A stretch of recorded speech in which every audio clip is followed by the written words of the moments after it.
Reuters berichte heute von einem... Police! Auf einem britischen Truppen... Put that away. But if they find us, get rid of those papers. Burn them. Bei dem Überfall der Sicht im Orange... Help me.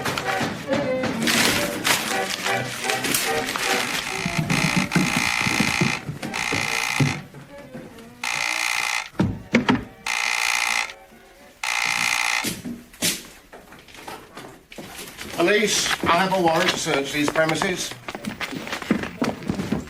Making a lot of noise. I suppose you have an explanation for this invasion? You'll soon find out, sir. Hold it.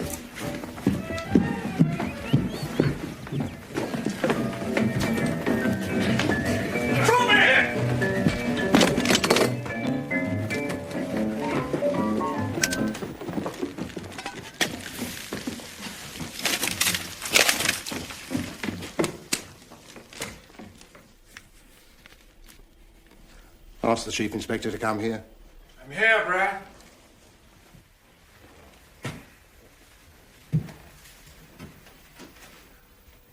Anyone hurt? No. But look at this. Sir Derek O'Callaghan.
Ah, Sir Derek.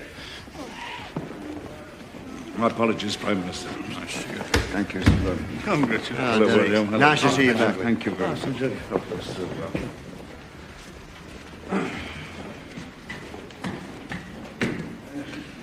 Gentlemen, we can begin. My secretary telephoned, I believe, with the news. We've been discussing it. Scandalous. Things can't be allowed to go on like this. It has been suggested that more troops be sent in. You agree? Well, with respect, Prime... Mr. Derek, Home Secretary, some brandy. No, please, no brandy. It's water. Some water.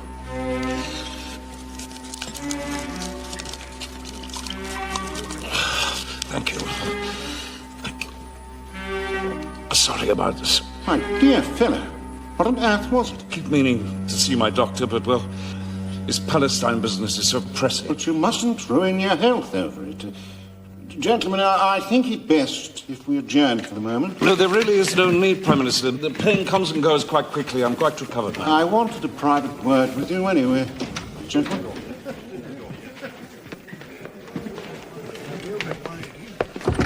This really is quite unnecessary, Prime Minister. Your time is valuable. I've asked Chief Inspector Alleyn of Scotland Yard to arrange things. Discreetly, of course. It has to be, Derek. You may not take these threats to your life seriously, but I have to. Walter PPK 9mm, officer issue. There's a lot that came back as souvenirs. Yes. Well, he was carrying it and it was loaded. Yes, I know, Brer. We didn't set up that raid to find one measly little gun, did we? Well, it could tie up. Isn't Sir Derek responsible for Palestine? Well, he's tried to deal with the situation, but responsible, I think that rather begs the question. I tell you what, get Bailey to check all the prints he's taken from the house against the prints of our 3 prisoners. That should at least tell us if we've missed anybody. Right. I'd better have a word with this fellow Bloutfit, shouldn't I?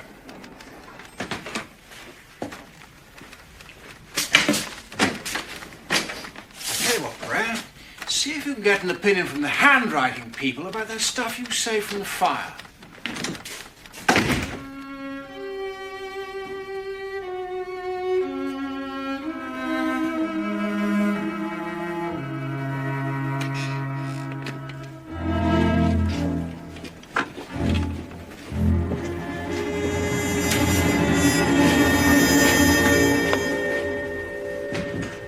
So this is the land of the free.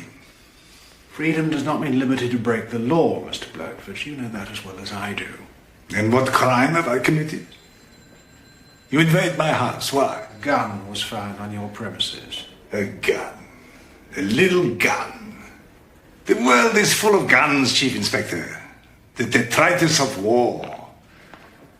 Was it necessary for half the police in London to strip my house from top to bottom to find one little gun? Oh. Where did you get it? How did it come to be in your possession? That is a long story, Chief Inspector.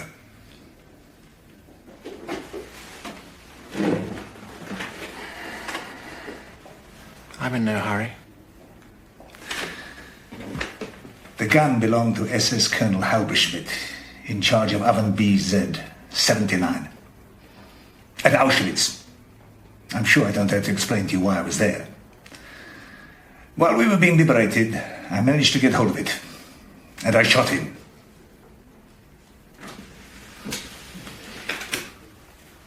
Am I going to be charged with murder? Your actions elsewhere do not concern me. Here they do.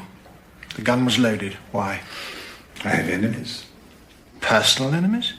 I'm a Jew, Chief Inspector. Do you consider Sir Derek O'Callaghan to be an enemy? I am not aware of the gentleman. Oh, come now, I find that hard to believe. He is deeply concerned with Vincent Palestine. Sir Derek O'Callaghan is receiving threats to his life.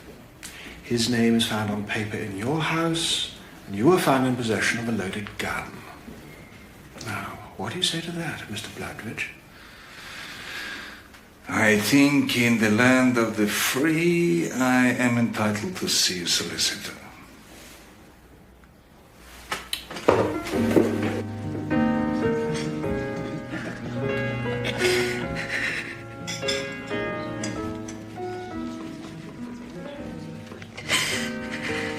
It's not the end of the world. You're young, you're pretty, you'll find somebody else. That's what you'll do. Find somebody else. You've no feeling. Now, come on. You're not a child. Let's be adult over this. We've had good times together. They aren't good times when you remember them and know you were just a man's good time. I loved you.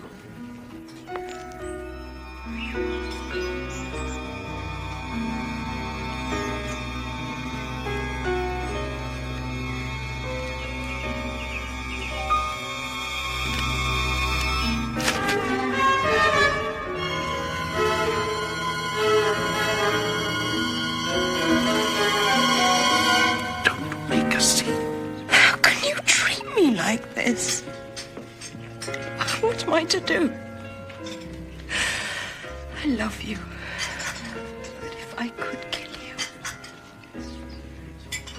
I'm not staying to listen to this stupid talk. Oh, that's right. Run away.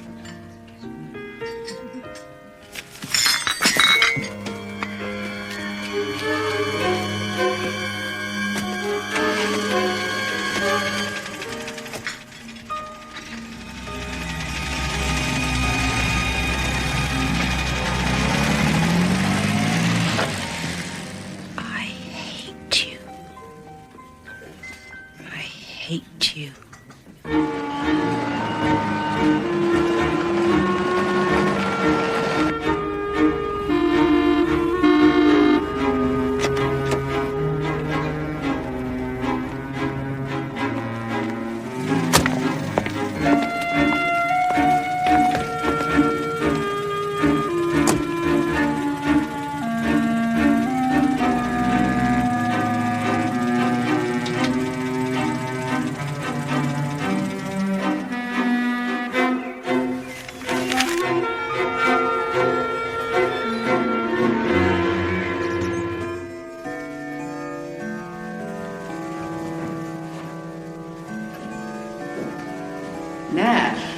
Yes, my lady.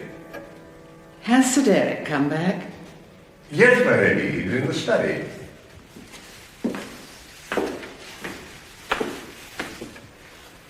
Thank you, Nash. Shall I serve dinner, my lady? How was Sir Derek?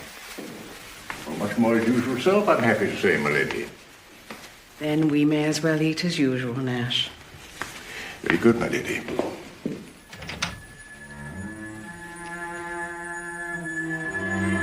Derek?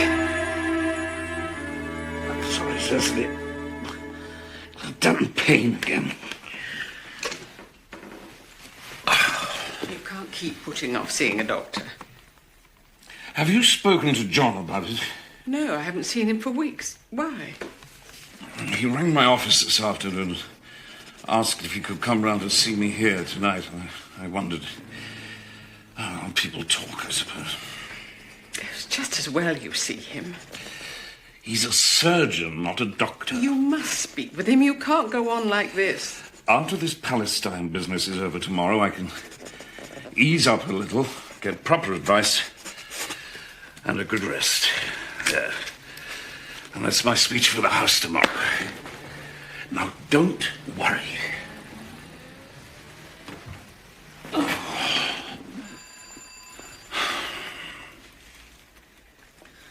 Have you had any more of those letters? You mustn't worry about them. Good evening, Miss Ruth. I'm afraid... God, it's Ruth. I don't know why you let her bother you so much. She's my sister. I can hardly forbid her to visit, can I? I'll get rid of her. Sorry, Miss Ruth, they are not at home. But I assure you that they're... Really, Cecily? Nash said you were out. He meant not at home, Ruth. Ah, Derek, dear. I did my best, madam. How are you? Thank you, Nash. Feeling better, I'm sure. Yes, Ruth. Oh, I knew you would be. And here are new supplies. Mr. Sage's remedies really are splendid, remarkable, and all from natural ingredients. Nothing chemical, nothing artificial, you know? Yes. I do know, Ruth. You've told me several times. There are some things, Cecily, which are worth repeating. Not all natural substances are good for one. An expert like Mr. Sage knows all the... Dinner. Mafeking has been relieved.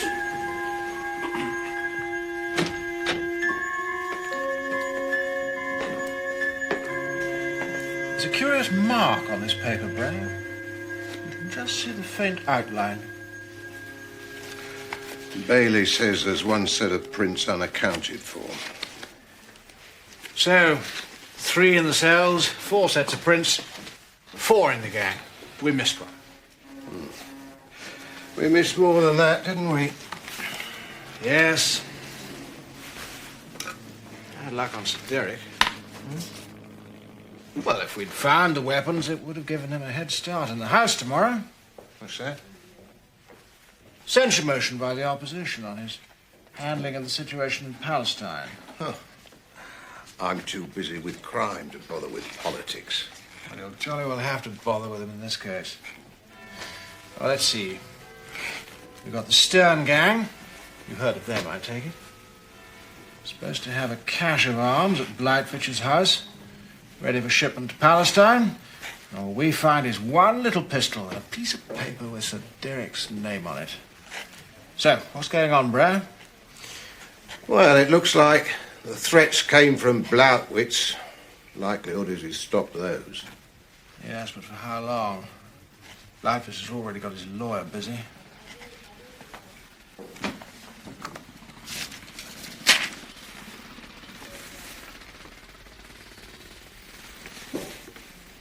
What do you make of that?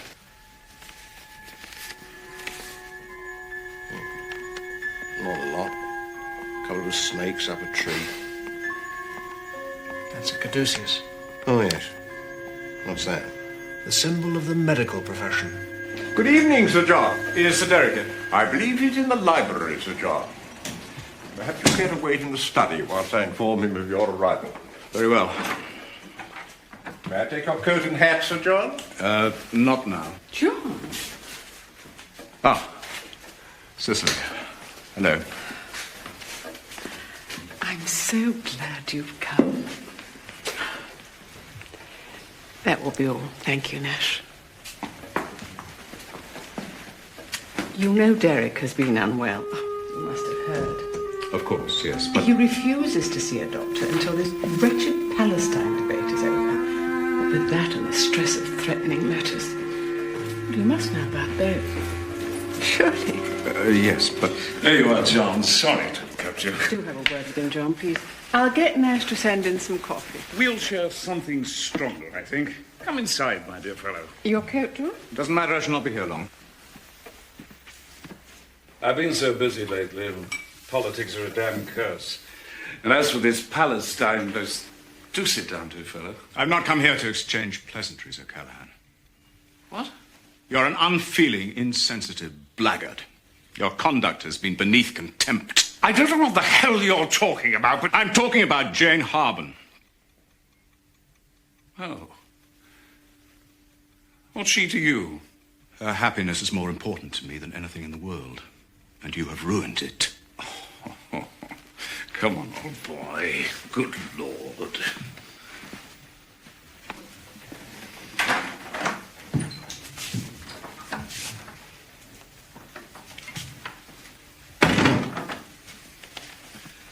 We had fun together for a few months, that's all. She enjoyed it, I enjoyed it. Women aren't ruined nowadays for enjoying a bit of what they fancy. It was not fancy, as you call it, with Jane. She loved you.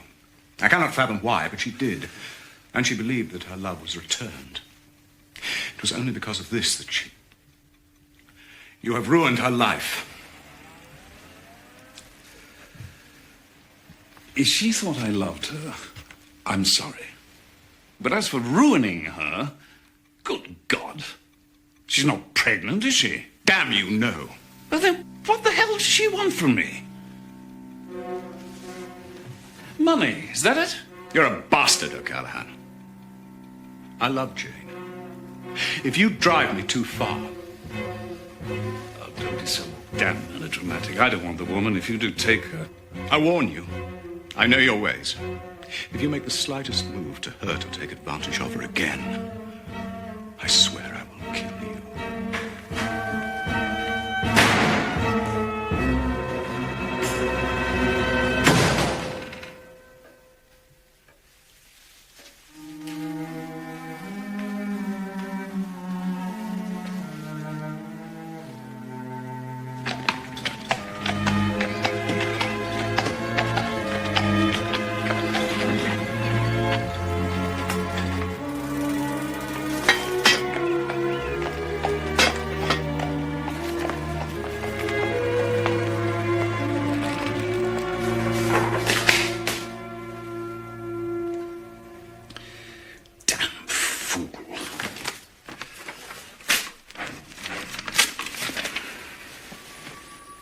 Is that another of those letters? No, it's something like that. What's the matter with Nash? Nothing. I wanted to bring it to you myself. To wish you luck on your big day. Well, that's very sweet of you. Thank you. Perhaps we could have a weekend at the cottage. A change would do you... us good. Yes, why not? I'll get myself a good going over and get rid of this, whatever the damn thing is. I'm sure 2 aspirins would do you more good than those things of Ruth. Oh, pleases her to think she's helping me, and herbs can't harm me, can they? I can't understand why people won't trust nature. After all, nature made us, so nature must know best. It is rather obvious, don't you agree, Mr. Sage? Alas, not everyone has your clarity of mind, Miss O'Callaghan. Now, remember, it's essential these are taken regularly until the treatment is complete. Oh, yes. Yes, I've explained to Derek very clearly, and he's promised to take them. Good.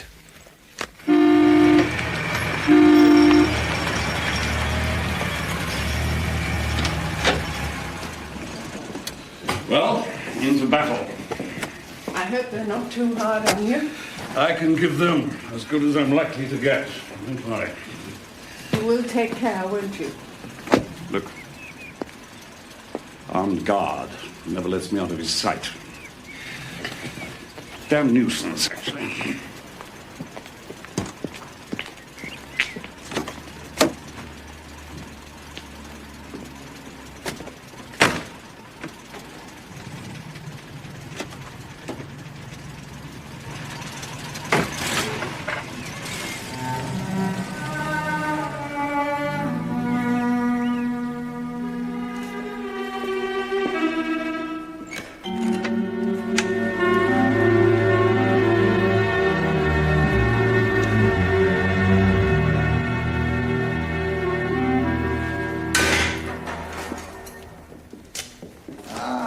Inspector, am I to be shot?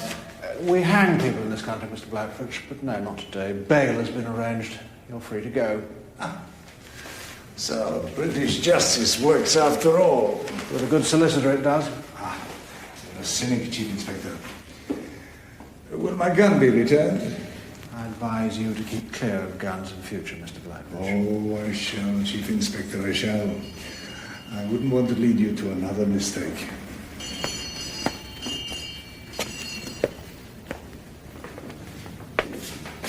One moment, sir. Well, am I to be arrested again?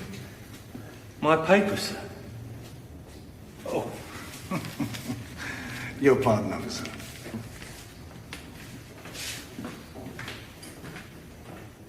Slippery customer, sir. I think he plays a fairly straight bat. Could I see your paper?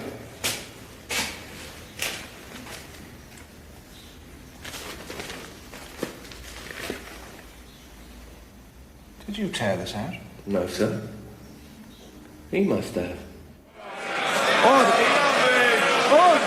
I wholeheartedly support the decision of this government to develop the atom bomb.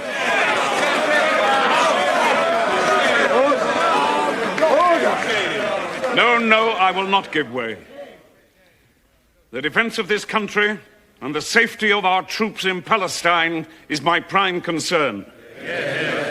We hold that country not for any gain, but under mandate from the United Nations to seek a peaceful solution to the conflict there.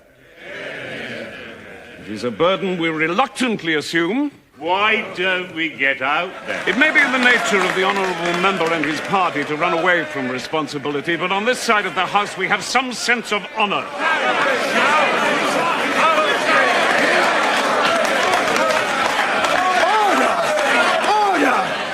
Order!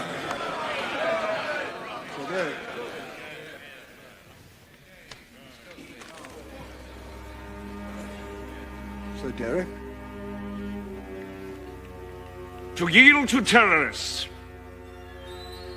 to succumb to force is not a characteristic of our island race.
I'm sorry, my lady, but Sir Derek is my brother. I keep telling her. It's all right, Nurse Banks, thank you. Sir John Phillips would like a word with you, Lady O'Callaghan. Oh. I don't think we should disturb him. I don't think I'm likely to disturb my brother, Cecily.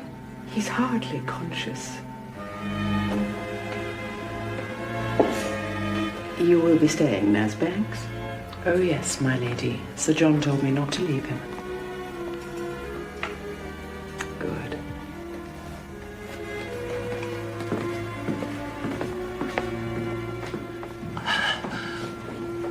Poor Derek. Is the pain very severe? Oh, it's dreadful. You must take some of Mr. Sage's full Vitavolts. If you take one now, it will ease it immediately. I'm sorry, madam, but you cannot give that to the patient. Nonsense, it'll do him the world of good. Nothing must be given to the patient without the doctor's permission. Very well. That's the trouble. The medical profession is so prejudiced. They think the knife cures everything.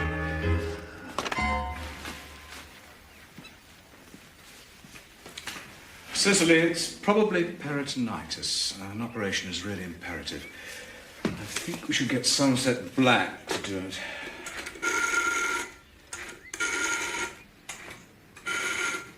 But, John, surely you'll do it. Somerset is very capable. An excellent surgeon. I have no doubt, but I have more confidence in you, John, than anyone, as I am sure Derek has. You're quite sure you'd not prefer Somerset Black? Absolutely. I mean him no disrespect, but I would be much happier if you would operate. Very well.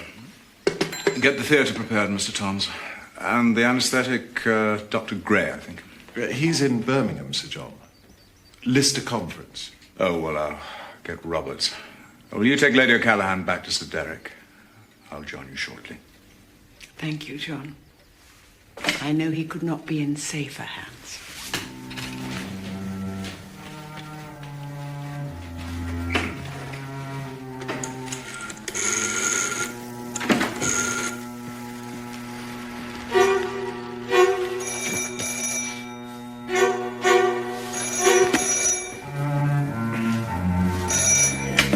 Dr. Roberts? Oh, Sir John, yes. I'm at St. Quentin's. Dr. Gray is unavailable. Unavailable? Oh, yes, I see. It's an emergency. Sir Derek O'Callaghan. Sir Derek O'Callaghan? Acute appendicitis. I must operate as soon as possible. I shall be over at once. Thank you, Roberts. It was an honor to work with you, Sir John. Oh, I shall bring my own equipment as usual. Of course. Goodbye. Goodbye.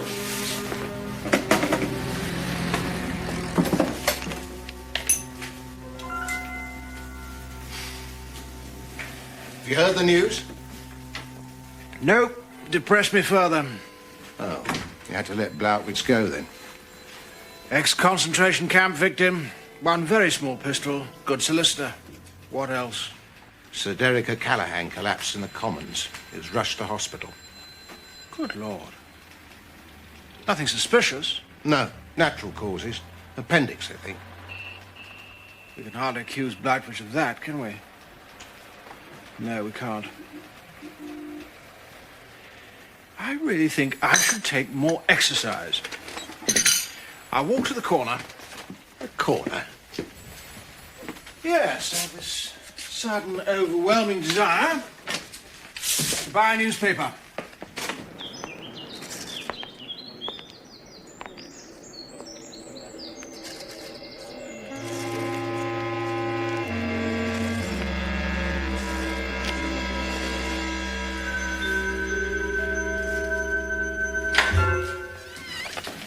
Sir John is going to operate immediately, Miss O'Callaghan. You must leave now.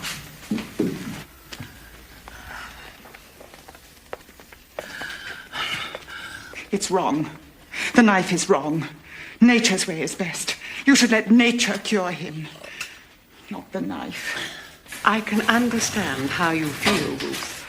On your head be it. On your head. I'm sorry, John. Ruth. Please, I understand. And I'll do all I can. Try not to worry. Look, not it. Don't let it. Not. It's not. Pain sometimes makes patients delirious. It'll all be over soon.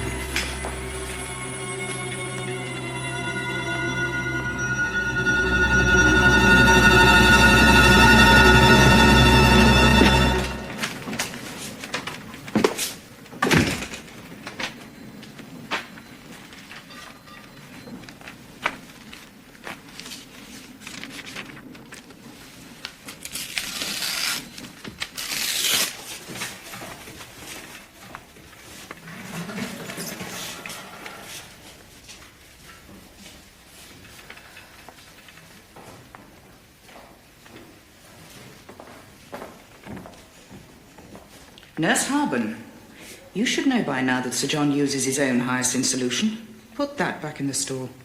Sorry, sister.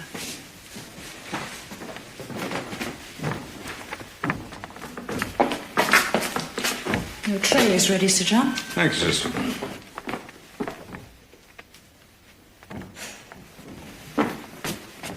Dressings, nurse.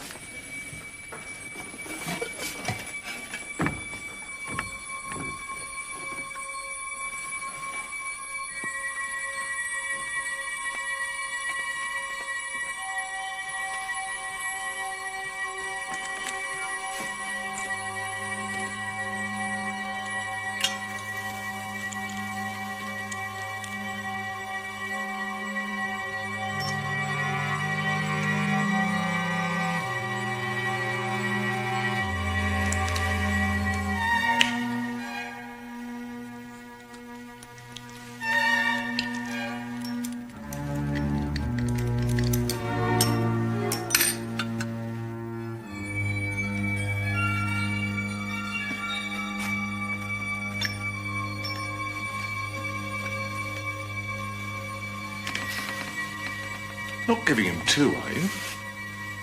One tube was empty. Oh, Roberts has arrived. I'll get scrubbed up.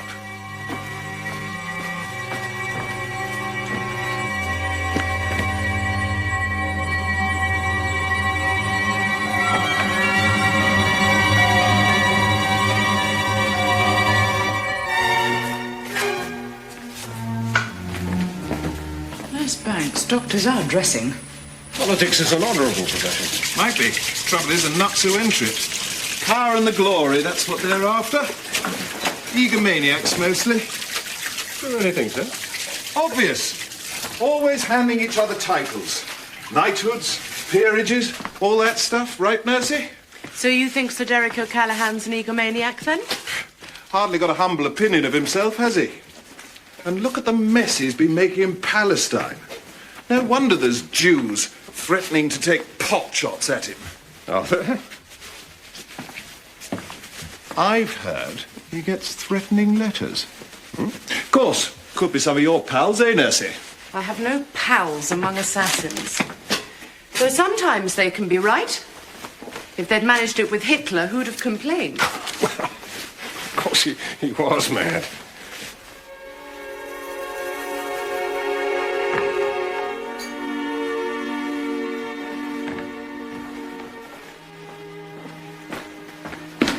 You shouldn't be here, Jane. Do you think I want to be? I have no choice. It's my job. I'll speak to Sister Graham. No, I'm sure no, she'll... you mustn't. But surely, You if I... mustn't speak to anyone. I want to be here. I don't understand you, Jane. I don't understand myself, so how can you? All I want is to help you. I love you. Oh, don't say that. Please. But how can you have any feelings for him?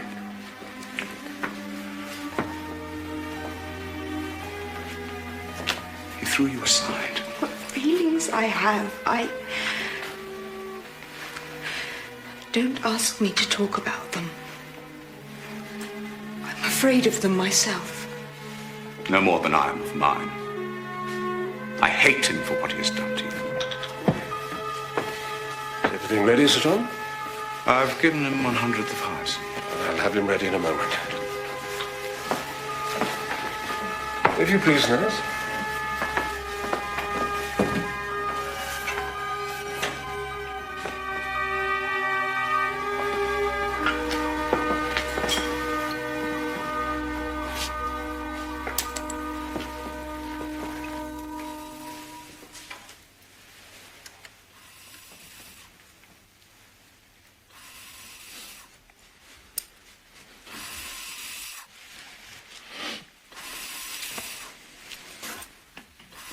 Forceps, sister, forceps.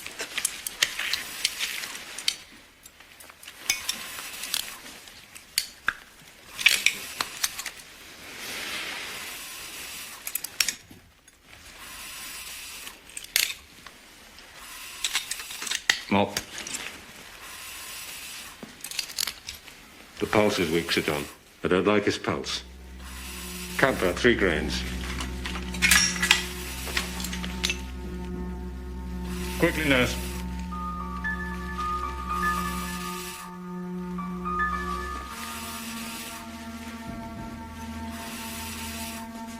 Inject it.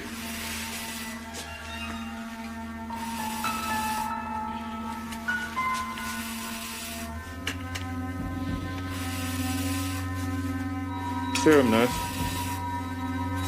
Serum, Nurse Halpin. Serum.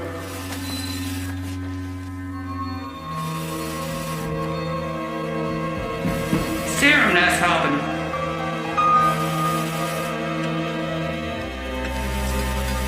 Pay attention, nurse.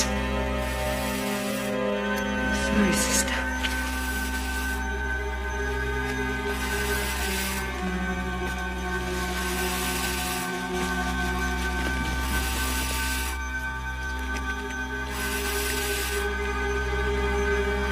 How is it? Not so good. I'll give him oxygen. Nasty mess. Must have neglected it. No doubt.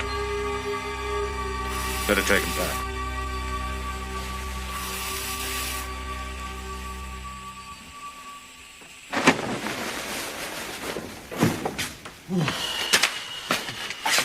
Nurse Harben seemed a bit knocked here today, didn't she? Nurse Harben didn't seem with us. I didn't notice. Not her usual self at all. Must be love or something. Doctor, it's Sir Derek.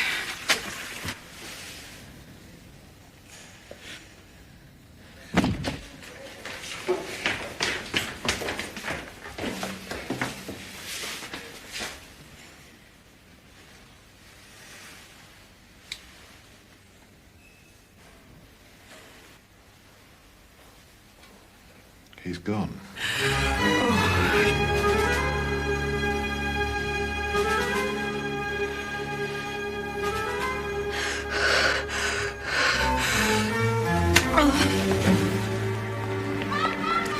I understand that the letters Sir Derek received were from political extremists opposed to his policy on Palestine. We feel that it's hardly likely that... I heard all this from the Prime Minister, Chief Inspector. There is no point in your repeating it. He is not aware, as I am, that a woman with whom my husband had had an unhappy relationship and who was embittered by his rejection of her works as a nurse at Sir John's nursing home. Forgive me, but are you sure of this? Wives are not fools, Chief Inspector. Was she present during the operation? That I do not know. It is sufficient to know she was there. I'm afraid that hardly constitutes grounds for a post-mortem. Well, particularly since the death certificate was signed by 2 surgeons, Sir John Phillips and Mr. Toms. Cecily, you can't do it. I won't allow it. You can't. It's wicked. It's wrong. The body is a sacred vessel. Ruth, I have a visitor. Chief Inspector Alleyn of Scotland Yard. My sister-in-law, Ruth O'Callaghan. Surely it's... You're Sir George Allen's brother, aren't you? He's George Allen's brother, aren't you? We met at Stone Towers, the Bellamy's. That's right, we did. You're a policeman. I remember. Yes, I am. Then you must stop her. There must be no post-mortem. It's ridiculous. Derek must not be cut up. Ruth! It's indecent. He must be left to sleep in peace. You may tell the Prime Minister I appreciate his motives in sending you here, but I require to know the real cause of my husband's death. The doctors may be satisfied, but I am not. Cecily, please, think of... My mind is made up, Ruth. The Chief Inspector is leaving Nash. Do you by any chance know the name of the young woman concerned? Jane Harben. She's the daughter of neighbours of ours in Hampshire. Thank you. You may be sure that the Prime Minister will be kept informed. She's a Ratisbon. They're a frosty lot, and there's a great deal of pull with the powers that be. Got a bit yourself, haven't you? I have friends, Brer. I don't have pull. Oh. I don't use them. Well, perhaps in the cause of justice. Well, isn't that what Lady O'Callaghan thinks she's doing? There's no point worrying about that until we get the results of the post-mortem. If she gets one. Rather a big if, I'm afraid. As I said, she's a Ratisbon. Their family motto, roughly translated, is we don't stop until we get what we want. Anyway, look, this is much more important. This might give us a lead on our fourth man. Anarchism, the means and the end. Your evening's entertainment, Brer. Yes, I see your point. Unfortunately, Lady O'Callaghan is a Ratisbon. Family's very influential. Party needs their support in these difficult times. I fail to see why my professional reputation should be sacrificed on the altar of political expediency. Quite. Chief Inspector, perhaps you could, Quite. Lady O'Callaghan is very determined. There's nothing we can do to stop her arranging a private post-mortem. I have signed the death certificate. So has Mr. Toms. There is nothing unusual in the death. Then you've nothing to fear. The whole world of politics is nothing but the embodiment of arbitrary power. As anarchists, it is our duty to oppose corrupt and bureaucratized states of any political color.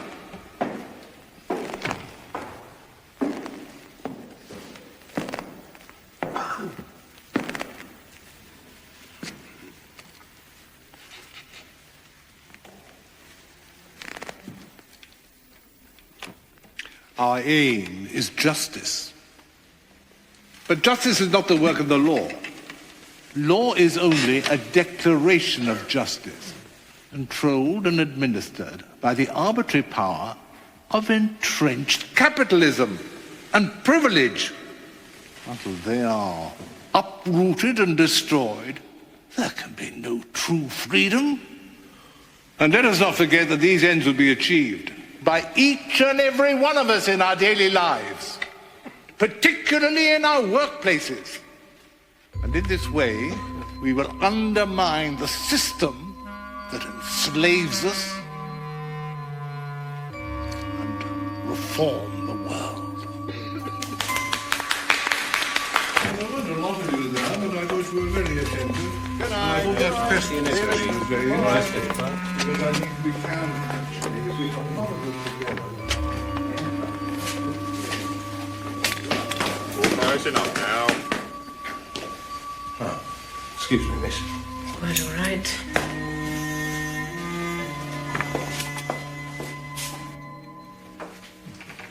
I beg pardon for disturbing you, my lady. Never mind, Nash. What is it? I scarcely know how to begin, my lady. I've served the family for many years, would not presume to interfere in matters of a personal For nature. heaven's sake, Nash, get to the point. What is it? I think you should see this, my lady.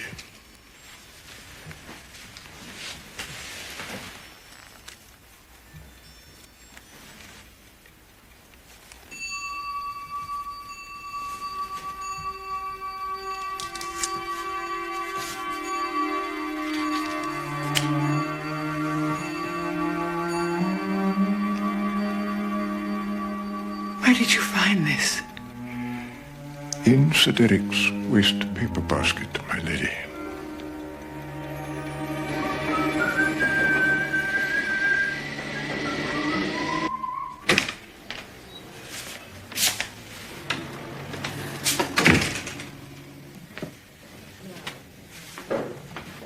Morning, Perkins. Morning, sir. What load of misery have you brought to start the day? Depends how you look at it, sir. Some bad news is good news. Oh, really? Oh, yes, sir. Hip hip, as the man said, when his mother-in-law got the hoopers.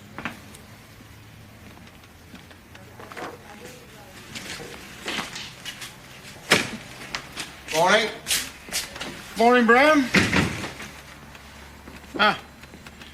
Remember your 2 snakes climbing up a tree?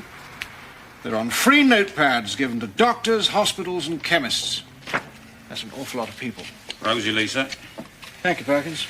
Well, there was no luck with the writing either. Didn't match the hand of any of the 3 that we nabbed.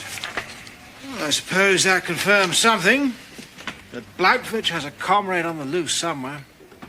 Who did you put on his tail? Robinson. Oh, that's really going to frighten him.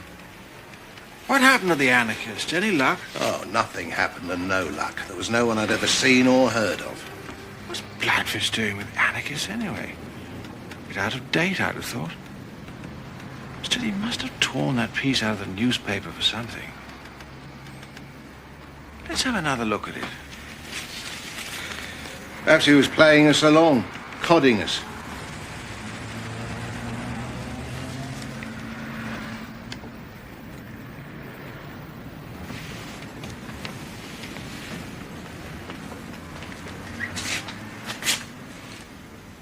Sage's Herbal Remedies. I think we should try some of those, don't you? Out of sorts, are you? The caduceus, Brad, the caduceus. On notepads given to doctors, hospitals, and chemists. That's the connection. Pill pushers, not bolshies. Chief Inspector Alleyn's office? Yes? Oh, yes. Just a moment. It's Lady O'Callaghan. She wants to see you. Got important new evidence for you. Here is the proof. Do not underestimate me, O'Callaghan. If you trouble Miss Harben again, I will surely kill you. Signed, John Phillips. My husband received that letter on the morning of his death, and he died at the hands of Phillips and that woman Harben. I do not wish to be disturbed, Nash. I beg pardon, my lady. The Chief Inspector is wanted on the telephone. I took the liberty of putting it through to here, sir. Alan? Yes? I see. Thank you. That was the result of the post-mortem, Lady O'Callaghan. Well? I'm afraid your husband was poisoned by an overdose of hyacinth.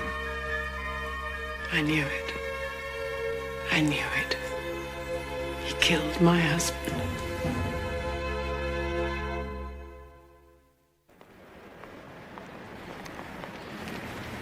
Looks like Blautwitch and the gun runners will have to take a back seat for a while. One never knows, Brer. One never knows.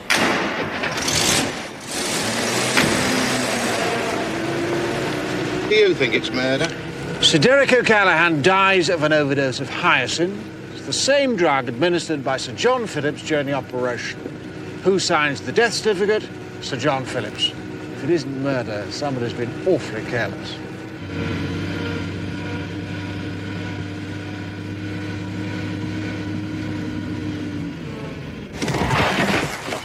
The devil? Just a tick, sir.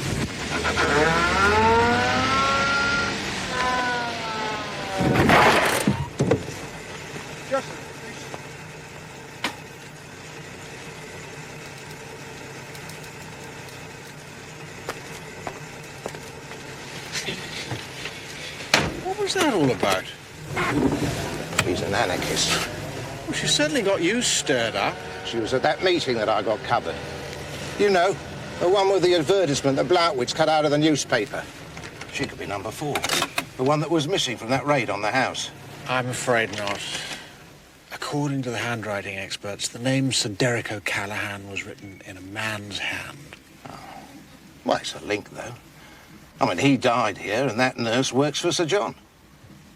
Well, there you are, then.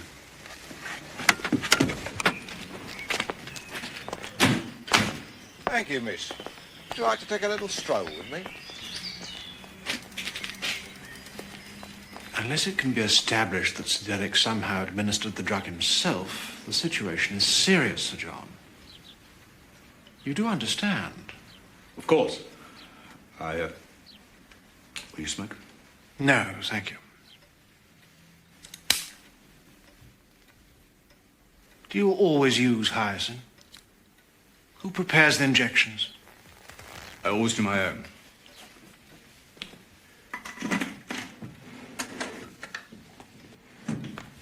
These tablets, packed in tubes of 20, make only 1/5 of a grain in all. This is the tube I used. I've since used one more. That makes 18. May I?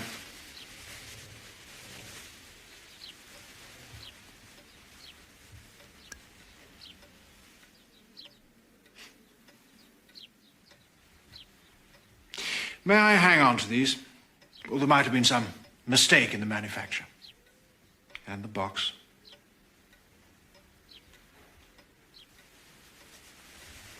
Was Nurse Harben present during the operation? I won't have her name brought into this.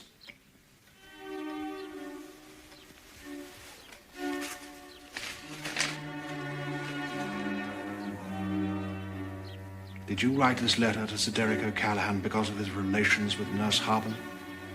You threatened to kill him. Do you deny writing this letter? We do many things in a passion, in a temper, that we regret. I did not want to perform the operation. I asked Lady O'Callaghan to let me get Somerset Black to do it, but she insisted. Did she tell you that?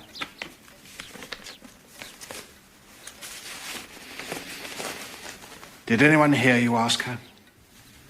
Mr. Toms was present, I believe. Nurse Harben has not turned up for work today, I understand. Do you know why? No, I do not. Do you know a man called Blackfitch?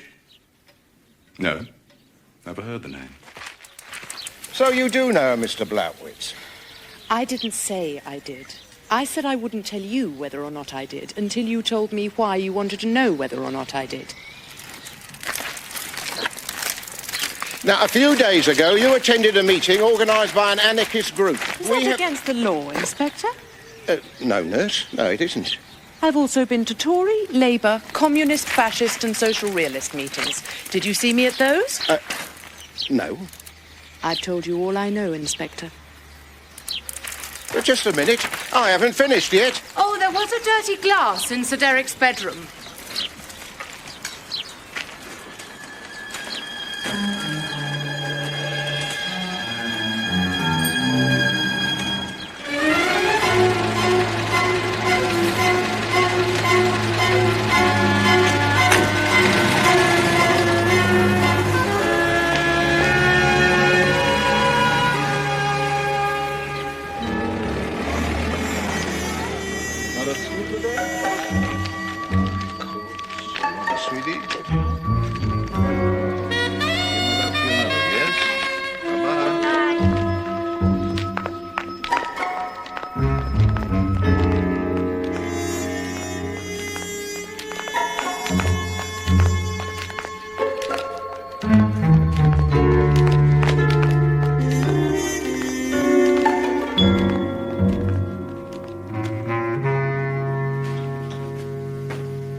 Now, there were 3 syringes used. Hyoscine, which Sir Jojo used in there, the anaesthetic room. He thinks it's safer, if you know what I mean. Wouldn't the anaesthetist normally do that? Well, Roberts isn't happy with needles, so Sir John did it for him. Why isn't Dr. Roberts happy with needles? He's quirky. Takes all sorts in medicine, like politics. Now, this is camphor, used in the op, and this large one here, this is the anti-gas gangrene.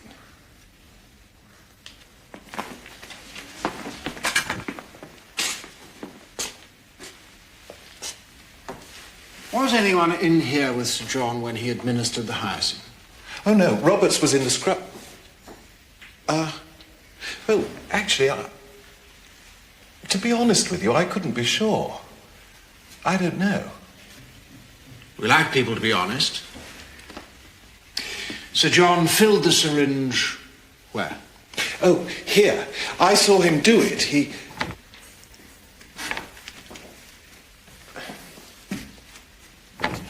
You what, Doctor? Well, look, it doesn't mean anything. Not really. Then you've no reason for not telling me what it is. It's just that I thought he might have used 2 tablets, not 1. You see, there were 2 tubes, but one of them was empty. Anyway, if he had given him 2 tablets, that's only 2 1/100ths of a grain. Nowhere near the amount that's supposed to be in S03E02, is it? Why do you say supposed? Well, accidents happen, don't they? Even at post-mortems.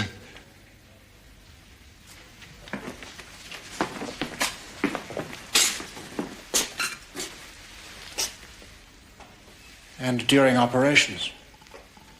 Well, couldn't be anything else, could it? I mean, O'Callaghan was a political prat, we know that. Look at what he was up to in Palestine. Well, no one here is going to deliberately do him in for that, are they?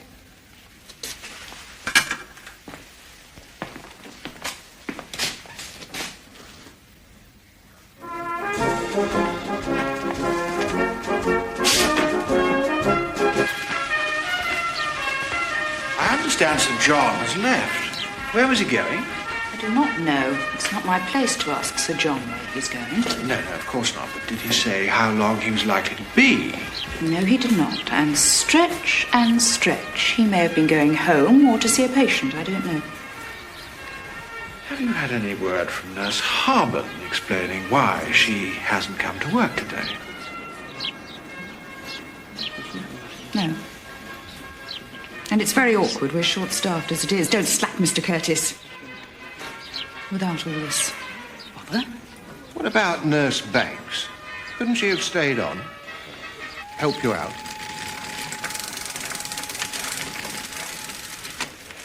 I saw you coming from the window. Ah, good. They think Sir Derek O'Callaghan was murdered.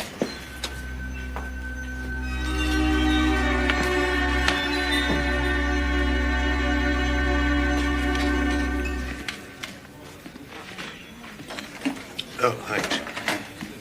Bit odd, isn't it? Sir John suddenly going off like that. What I really want to know is why Nurse Harben is missing. Oh, I expect she's gone home. I've got her address there. Bourton, Hampshire. Might pay her a visit. Now, story so far. Sir Derek O'Callaghan dies of an overdose of hyoscine. Only 2 ways it could be administered. By syringe or by mouth. Could hardly be by mouth as he was unconscious. Syringe? Well, there were 3 syringes used during the operation, and there were 3 puncture marks found on the body during the post-mortem. So? Well, the dose must have been in one of the syringes. Where else could it have been? And there was only 1 syringe large enough to contain enough hyoscine to kill. How about 2 small doses? No, still not large enough, apparently. If it was administered by syringe, it had to be the big one. The sort of thing you'd use on a horse. Which, according to Tom's, was filled with anti-gas gangrene. Whatever that is. I suppose it could have been hyoscine. Who filled it? Nurse Banks. It's empty. Do you want another one? No. I was just remembering what you said about being taken by mouth. Banks said there was a dirty glass in Sir Derek's bedroom.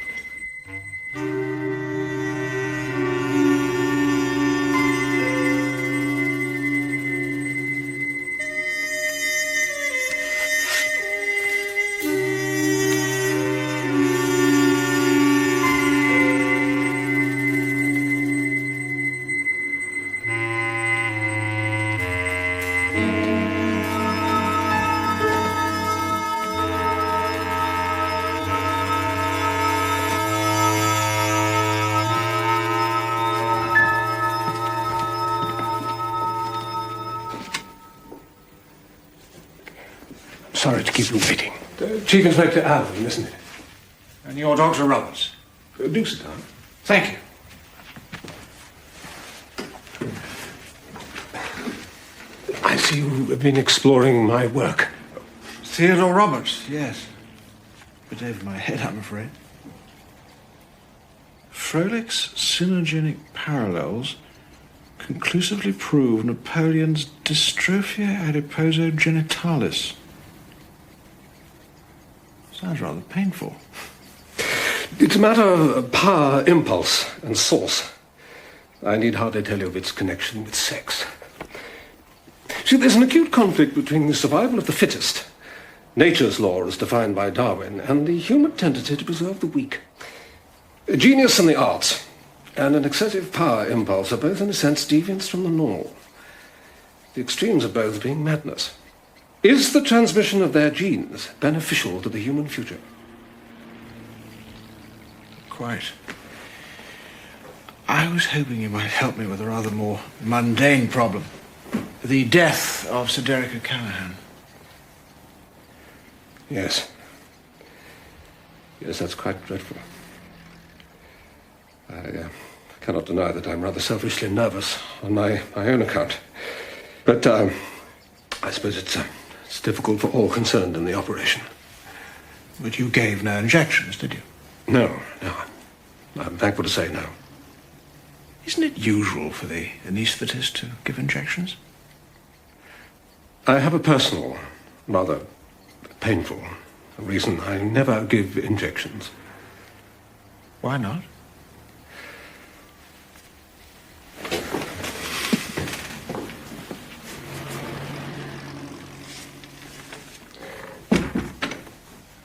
I gave an overdose of morphia to a patient who died as a result of my carelessness. Sometime I was unable to work at all. And then I had to. An urgent heart case. It was successful. Restored my confidence. But I have never been able to use the needle. I'm sorry, this must be very distressing for you.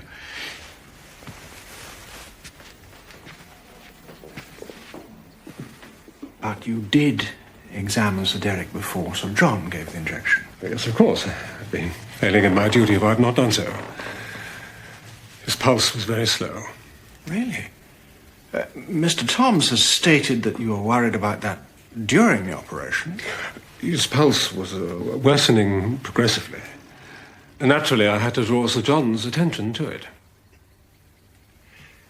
Could that have been consistent with hyacinth poisoning? With hindsight? Yes, I suppose it would. And this was before the camphor and the anti-gas gangrene injections were given? Oh, yes, of course. But that would mean, would it not, that Sir Derek O'Callaghan must have received an overdose before he arrived at the operating table? It would seem so, yes. But, you know, I don't see how it could be done. 1/4 grain is a massive dose, Chief Inspector. So I understand. As a matter of fact, the results of the post-mortem have not yet been made public. How did you come to know that the suspected dose was 1/4 grain? Nurse Banks told me. She's here now.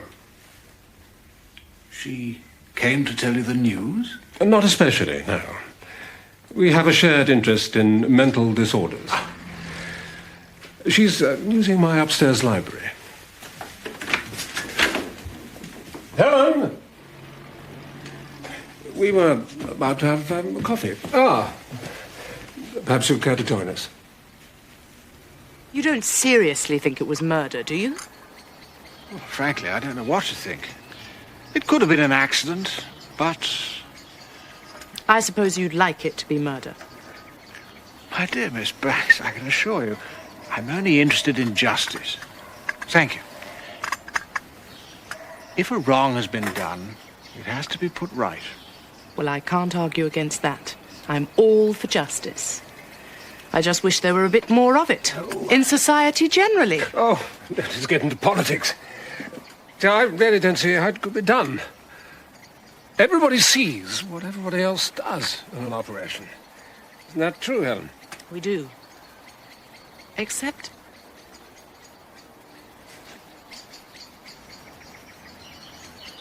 Except what? It must have been an accident. I filled the anti-gas and camphor syringes myself, so how could it have happened? That is what the inspector is trying to find out. didn't like O'Callaghan or his policies, but I hate killing of any kind. If I could help you, I would, but I don't see how I can. Perhaps you could just tell me why you told Inspector Fox that there was a dirty glass by Sir Derrick's bed. That was just... There was a dirty glass there. I don't suppose it was important, but his sister wanted to give him some patent medicine, and I told her... Hyoscine! It's a sedative, and it is often used in patent medicine. If he'd been taking that before the operation, there would have been a build-up. And the dose that Sir John gave him might well have taken him over the limit. I told her not to give it to him. But you think she did? It's possible. I did leave the room for a minute or two, and the glass was empty. That's it. She'd given him something with hyoscine in it. That wouldn't surprise me. Ruth O'Callaghan is an eccentric, I believe. And there is a streak of insanity in her family. Her father committed suicide. And one of her sisters is in a home.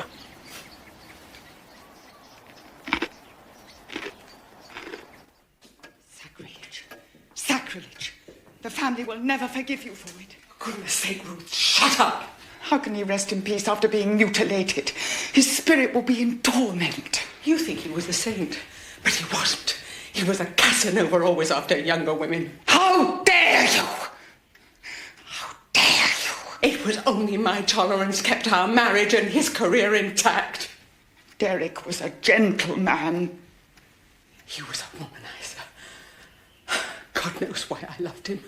He was half crazy, like the rest of your family.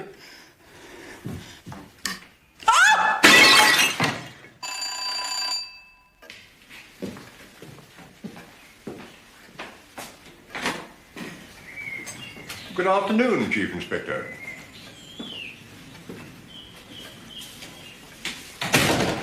Thank you. Would you be good enough to ask Lady O'Callaghan if she can spare a moment, please? Certainly, sir. Perhaps you'd care to wait in the study. Miss Ruth? Yes, sir. Thank you.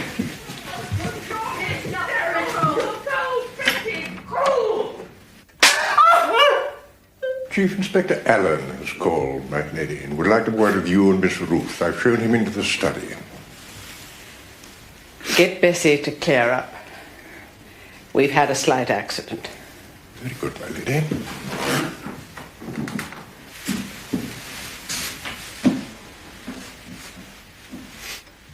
Lady O'Callaghan, did Sir John Phillips suggest to you that Somerset Black carry out the operation on your husband? Yes, he did. Why didn't you tell me?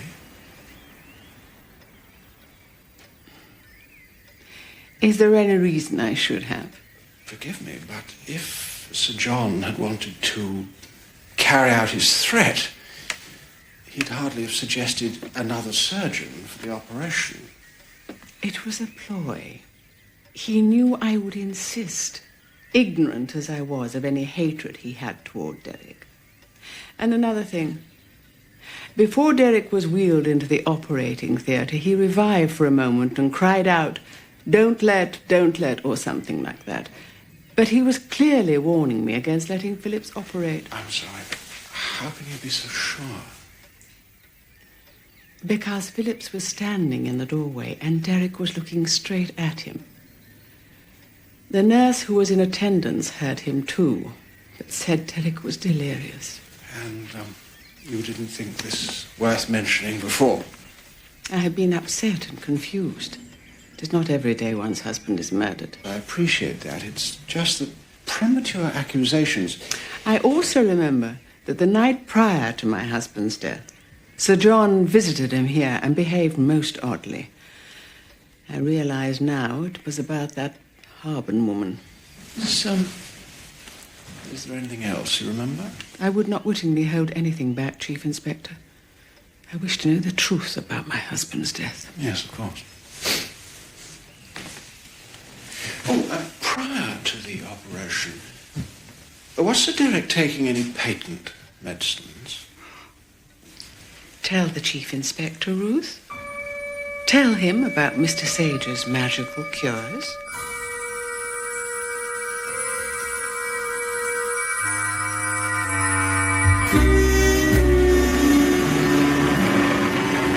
That's the one that Blautwitz went in? That's right, son.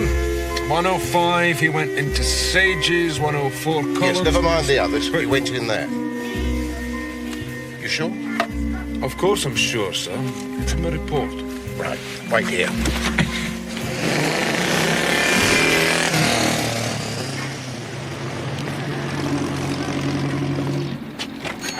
Good morning, Brad. I was just going in there. How odd. I was just coming out. So I see, sir. I got his prints on a box of full Vitavolts and a receipt in his handwriting. What did you come for? Chippy tummy? Oh.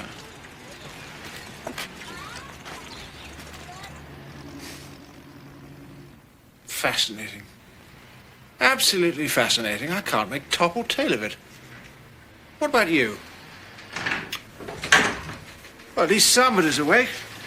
What have you got for us, Perkins? Oh, could be love letters, sir, but they look like reports. Yes, thank you, Perkins. Prince match. What about the writing? Dead match. Well, that's it. Mr. Harold Sage was the one we missed at Blautwitz's house. That means we've got a herbal chemist involved in gun running. Wheel in some tea, Perkins. Oh, would that be your herbal, sir? Perkins. Right away, sir. You shall have it, good and strong, without water. It gets worse.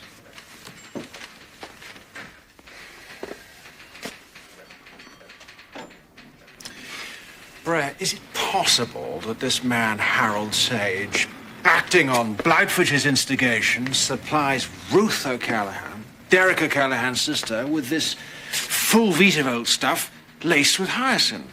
But they couldn't have known about his operation, could they? Here we are, sir. You can stand your spoon up in there.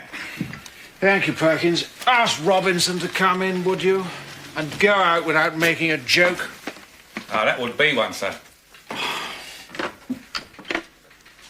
Yes, I'd like you to get me a number, please. I want to speak to Sir John Phillips at St. Quintin's Nursing Home. The number is Hampstead 3903. You wanted me, sir? Yes. First thing tomorrow morning, get round to the General Medical Council and find out all you can about this man, Dr. Theodore Roberts. Now, he had an accident a couple of years ago with a patient of his. Find out all you can. Yes, sir. Hang on a minute, Robinson. Yes, I'd like to speak to Sir John Phillips, please. Oh, I see. Well, could I speak to Sister Graham, then? Yeah. Thank you. Also, a man called Toms, Thoms, surgeon, also works at St. Quintin's. That's all. Right, sir. Sister Graham, it's about Sir John. I see. No word at all? What about Nurse Harmon?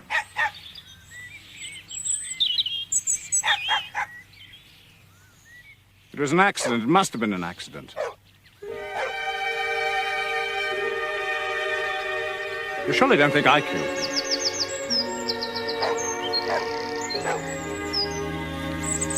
I'm not sure I blame you if you had. I loved him, but I could have killed him. Love is like that, isn't it? Close to hate. But all I know is his going has left a hole in my life. One has to be careful of holes. You can fall in them. You mustn't stop thinking like that. He isn't worth it. If only you'd let me take care of you. I'd do anything for you. Anything to make you happy. I love you. Can't you understand that?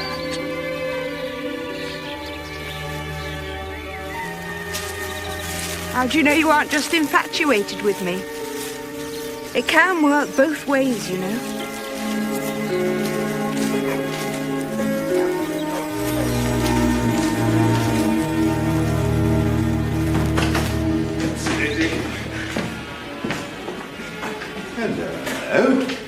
What's all this?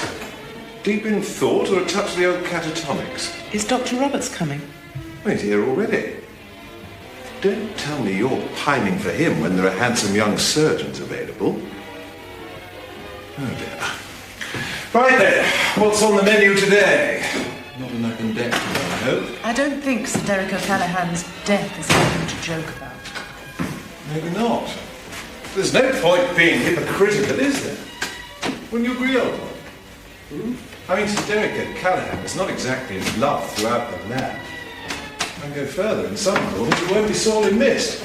She goes on about warmongering politicians, but when about the worst one in the land gets knocked off, she goes all conscience-stricken. Knocked off means murdered, doesn't it?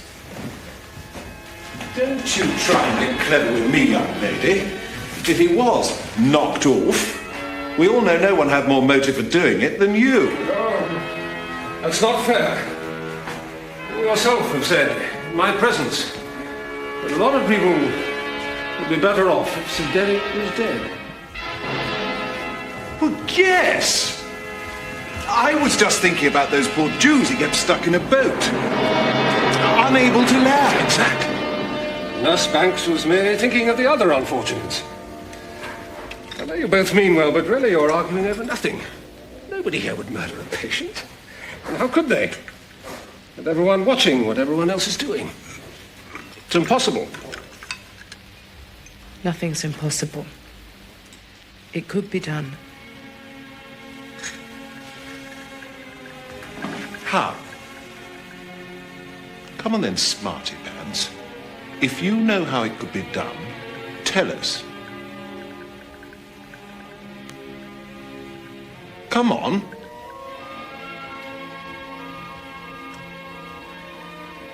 Don't be silly. I wouldn't tell you. I'd tell the police.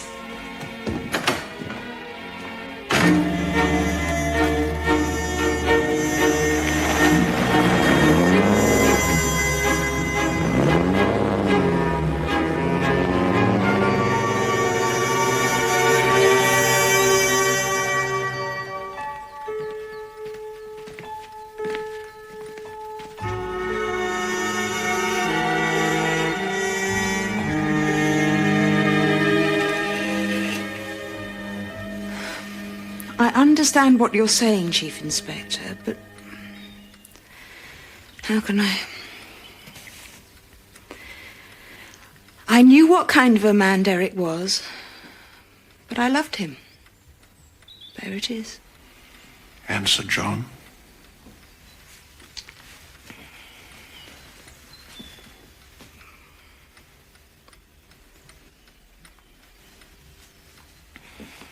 He couldn't kill anybody if he tried.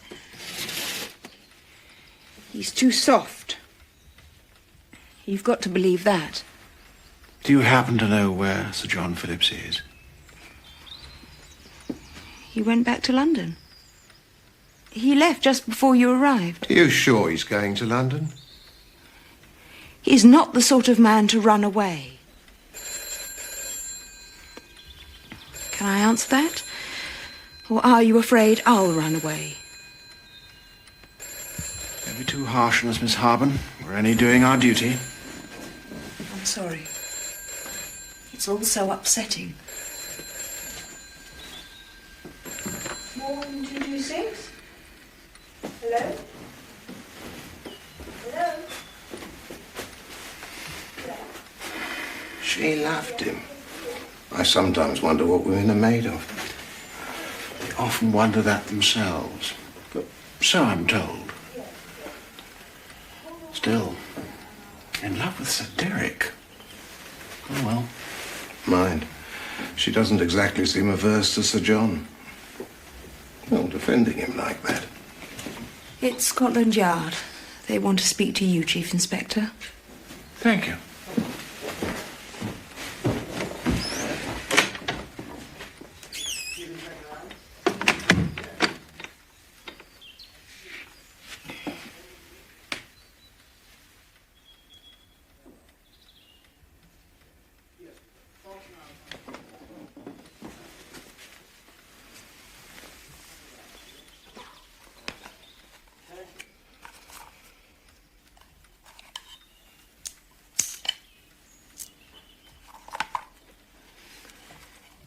Would you like one?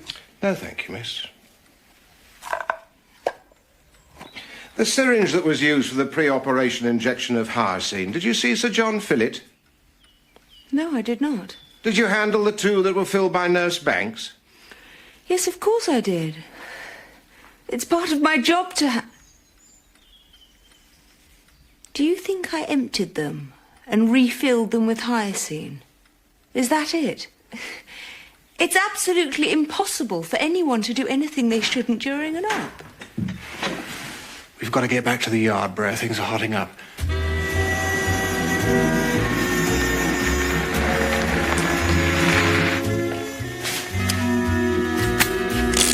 You really think you need that? Well, I hope I don't. But we don't know what we're up against. Well, put it away somewhere. Good luck, sir. Thank you. No Parthian shot? Silence is golden, Holmes.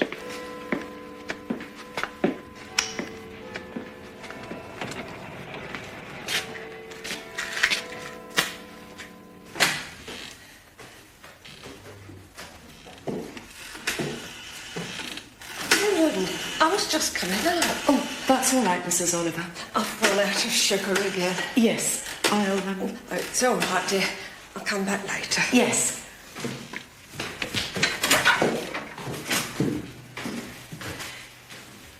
Could I speak to Chief Inspector Alleyn, please?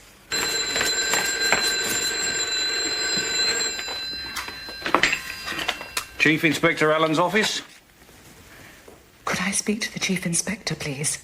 Who's speaking? My name is Banks. I'm a nurse at St. Quentin's nursing home. Well, he's not here, nurse. He's just gone out. Please ask him to ring me.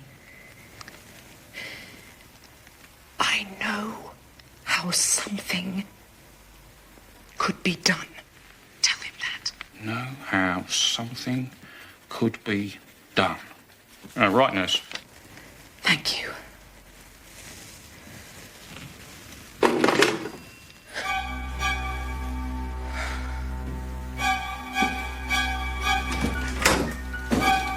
Oh, Mrs. Oliver. Mrs. Oliver?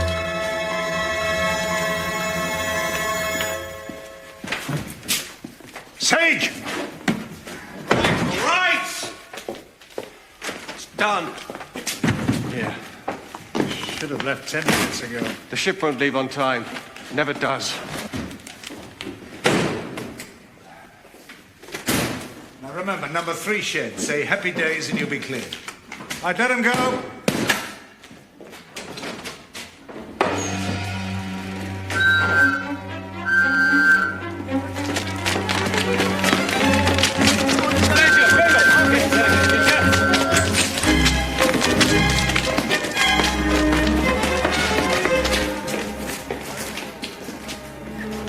Chief Inspector.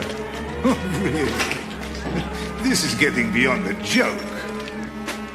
Then we shall see who has the last laugh.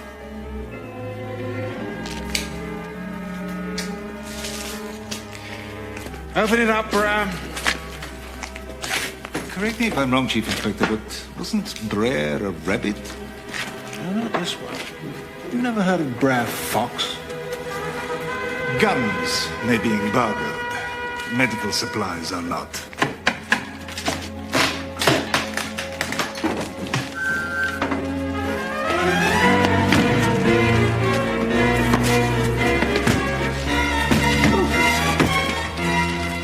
Cotton wool. That's all. Harmless. You're delaying a mission of mercy. Come on, we got it!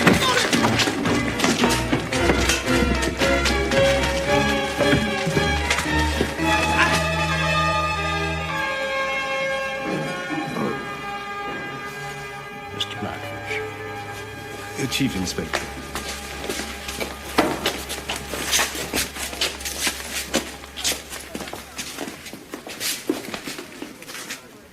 Seen you before, haven't I? Oh, those powders of yours.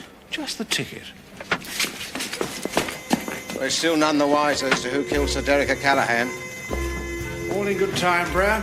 All in good time.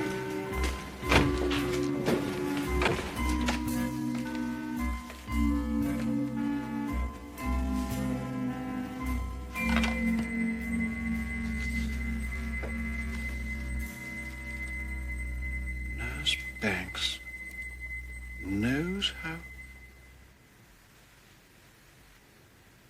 Hello.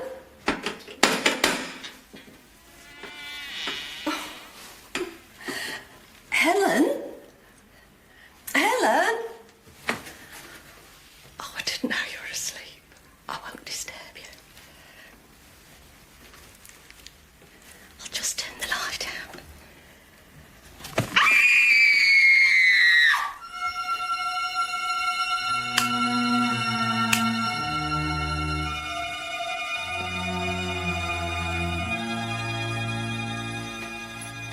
Yes, poisoned. Overdose of something. I can't say what, only the post-mortem, but it looks like suicide.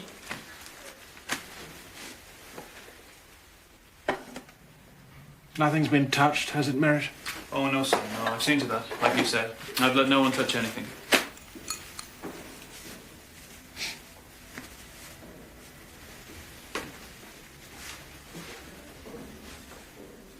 Could be hyacinth.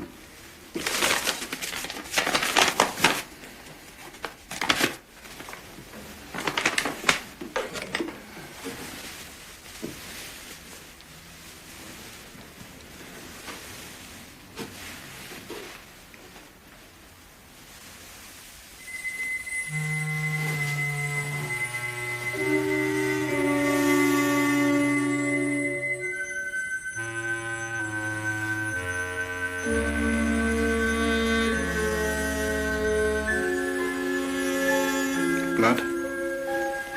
Probably scratched a pimple. Perhaps.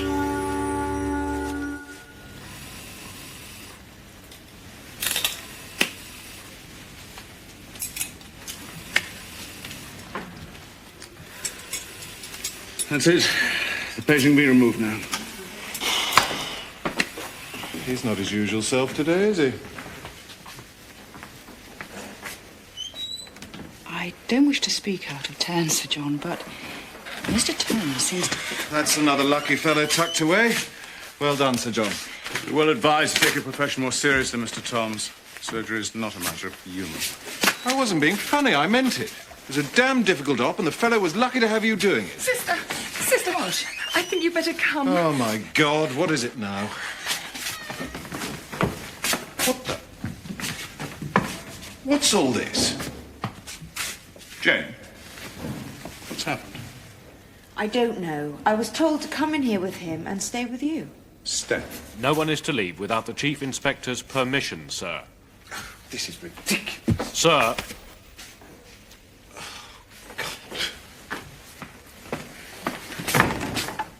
What the hell is this?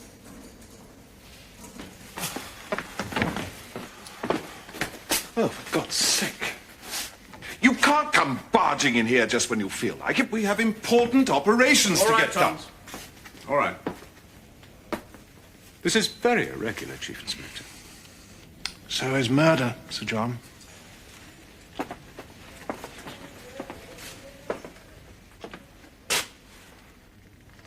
Sister Graham, please.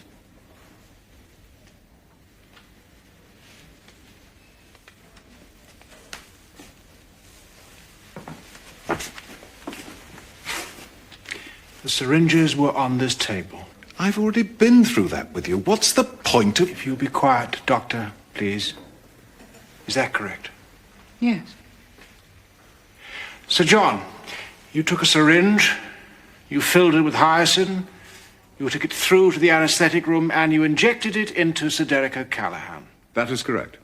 1/100th of a grain. Would you show me, please? I picked up the syringe and... do you want me to go in? If you would, please. Where was Nurse Harvin? There, by the operating table, I think. Would you mind, nurse? She was there. As far as I remember.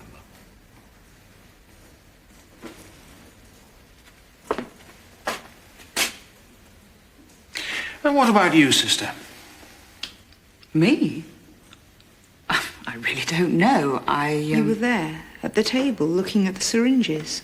No, she wasn't. She was by the store. You weren't in here at that time. Yes, I was. I asked you if you'd given O'Callaghan a double dose, didn't I? And you said one tube was empty. As I told you, Chief Inspector. Then I went off to the scrub room, you went to the anaesthetic room, and Sister was by the store. I really don't think I was in here at all. I was in the scrub room with Dr. Roberts. Well, you were there, Doctor.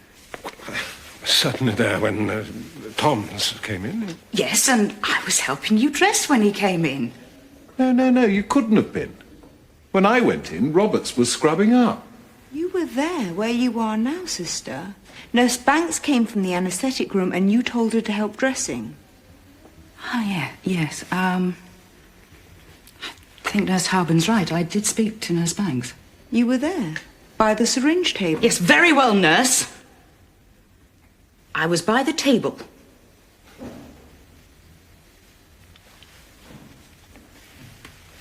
All right. Thank you.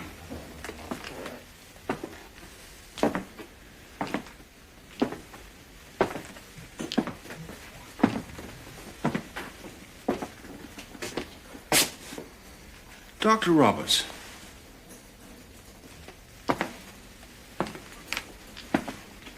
Mr. Toms, you were both in the scrub room. Come on, he counts to 10, then comes to find us.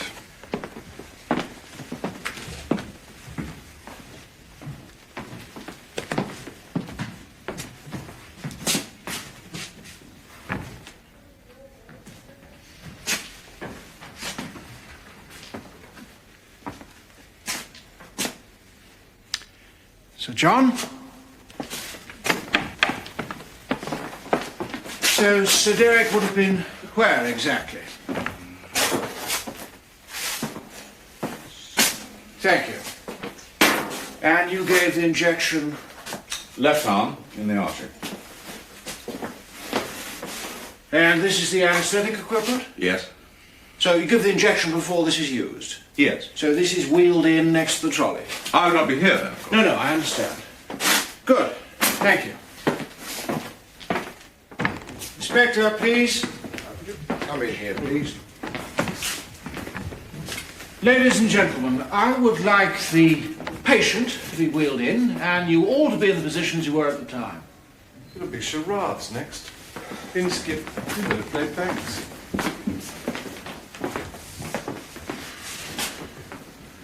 Just a moment. Shouldn't you have the anaesthetic equipment with you? Already here. The equipment in there is ours. Dr. Roberts uses his own. So you bring this with you? We all of us feel more comfortable with our own equipment. Good. Carry on.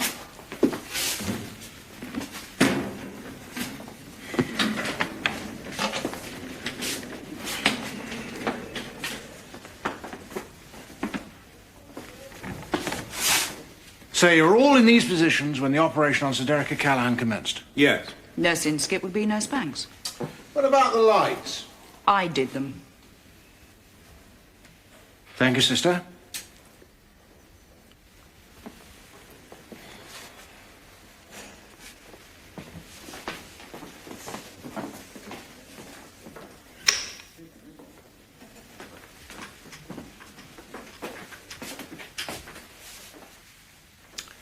You went straight back to the table? Yes. You didn't do anything else? I adjusted the screen. What's that?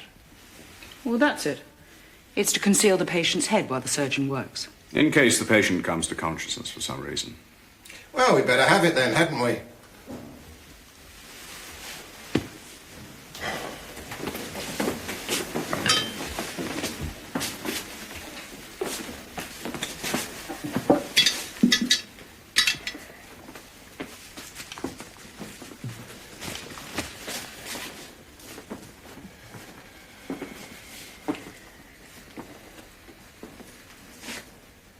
You all stayed in these positions throughout the operation?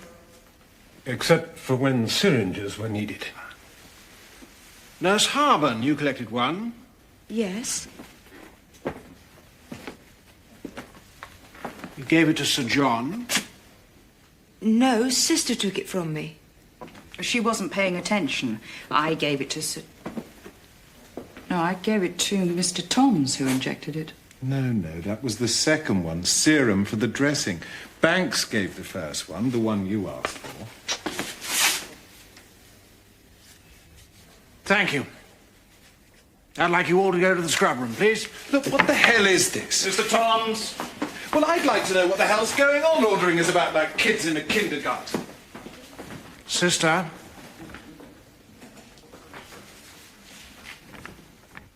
Thank you.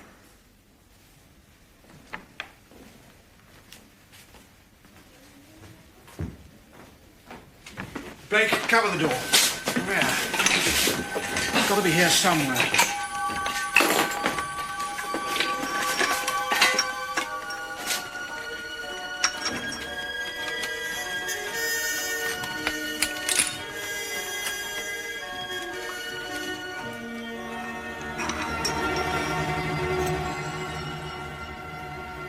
Brer, you're a genius. Oh, I wouldn't say that. Just a practical way of... Grab it, Ginger!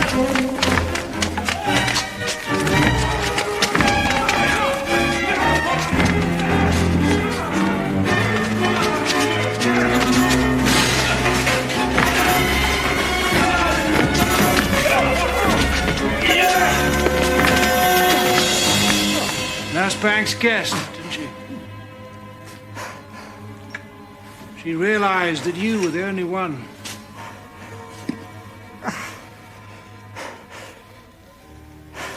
Couldn't be seen. You see, did he kill O'Callaghan? And Nurse Banks.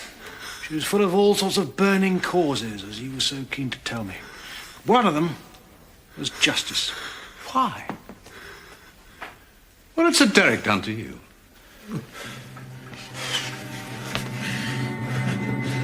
I did it for the good of mankind.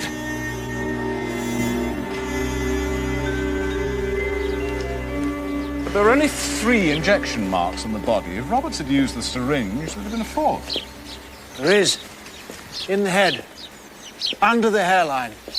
You see, I'd spotted a speck of blood on Nurse Banks's pillow, and so I had her head shaved. And same with Sir Derek. There they were.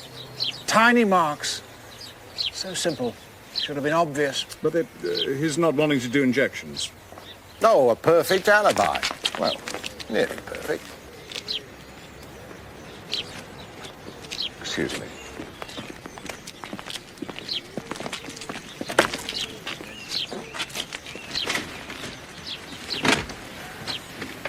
I shouldn't have tried to run away. I'm not ashamed of what I did. O'Callaghan was mad, like all his family. But then, so were all politicians and scientists. Mad with conceptions and power. You see, one murder makes a villain, and he's hanged. But connive at the making of an atomic bomb to kill millions. Allow as many again to suffer torture and starvation for political ends. And then what you get? A knighthood.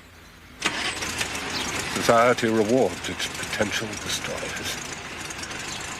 I killed them to try and save it.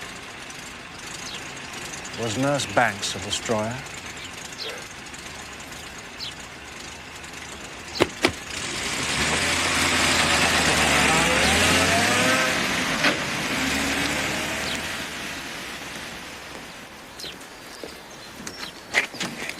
You know, sir, I'd say he's gone in the head himself. I dare say that'll be a matter for expert opinion.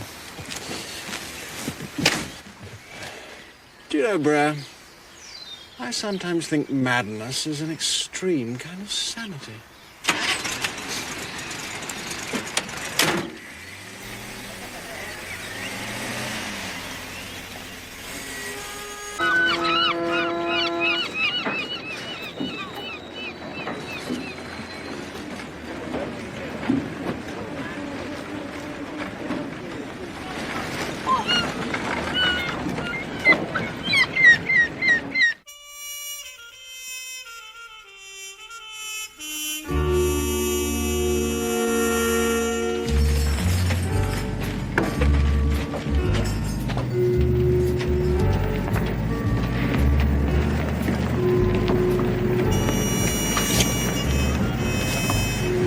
dare say you'll be glad to get home. Have you anyone waiting? Well, not down there. Wish I had. All my own fault. No sooner in old Blighty than I'm off again. Regular globetrotter.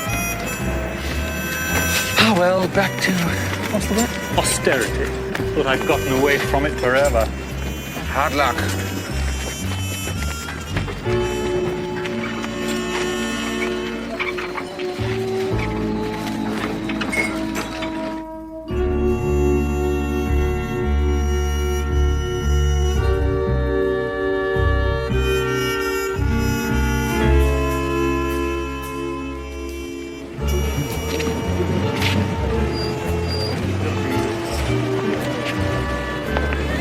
I say, is that your lot?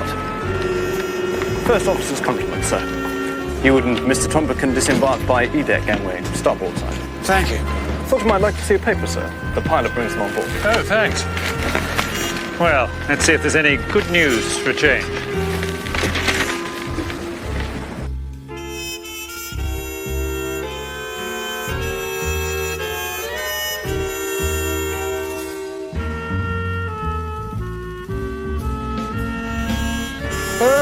Old Ancred has bought it. Who? Sir Henry Ancred. When I was a kid, I was dragged off to see him in Othello. Or Macbeth, was it? One of those Johnnies. Talk about boring.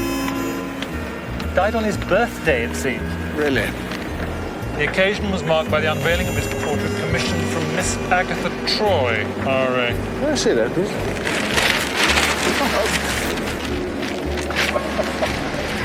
Rotten luck. Well, it seems as though you'll just have to wait until you've got ashore. Damn! I say, that's a roll Panama.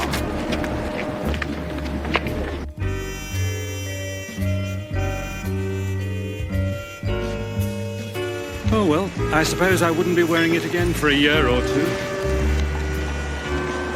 I think you can count on that at least. Time to go ashore, Mr. Trumbucan.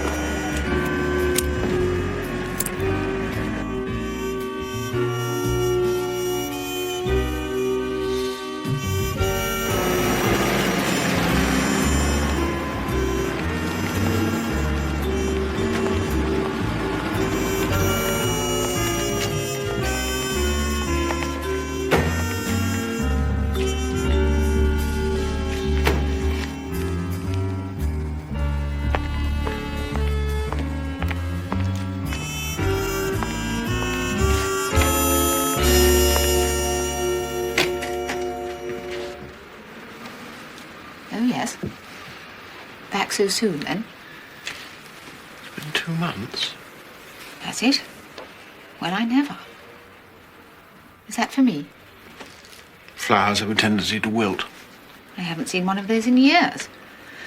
Perhaps I'll use it for a still life.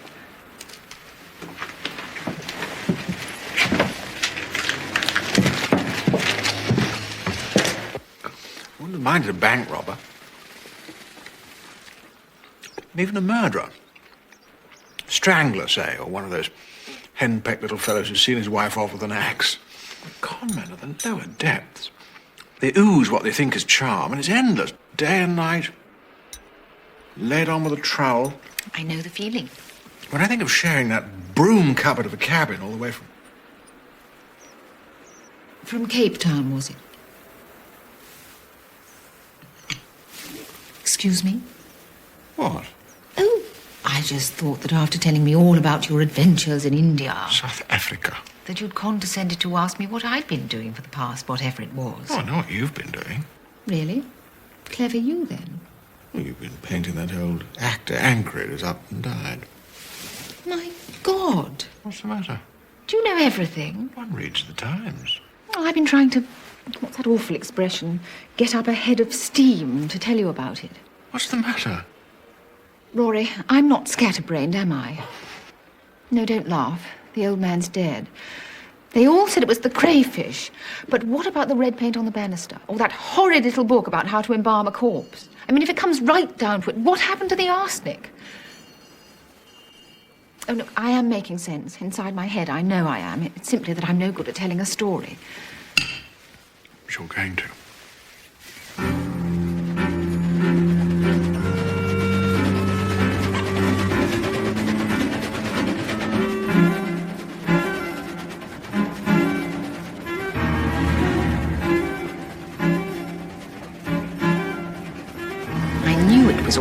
break when I couldn't enjoy my sandwiches.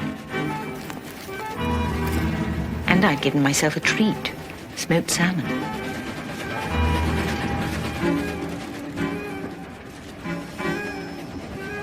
Please don't think I'm seething with sinister intent.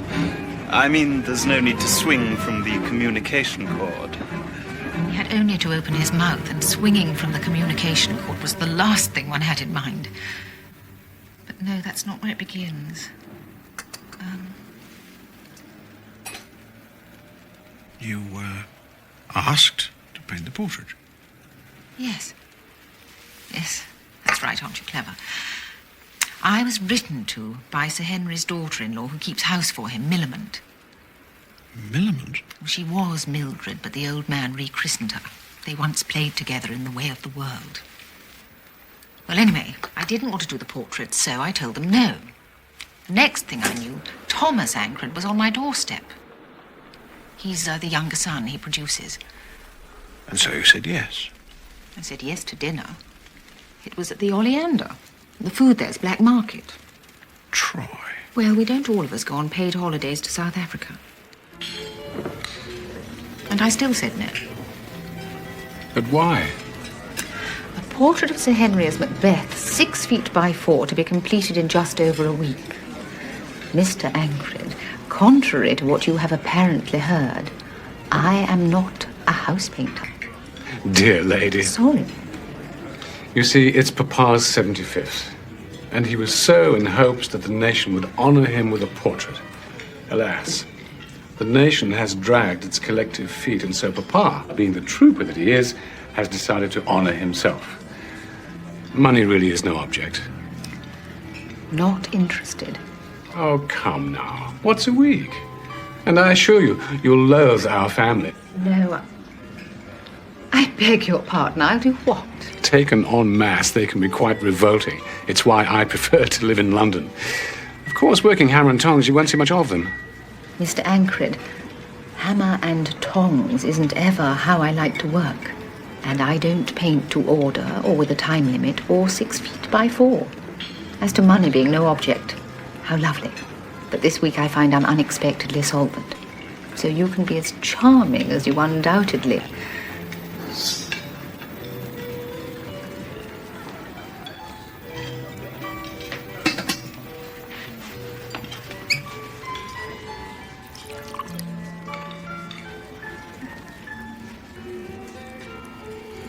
Thank you. Which I imagine is how you came to be on the train. I'm Cedric Ancred.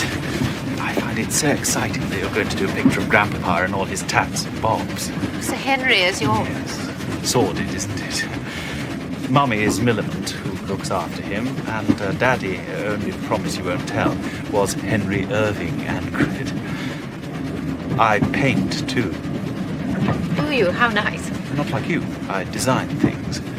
Of course, it's all grim nowadays, but we keep on toddling.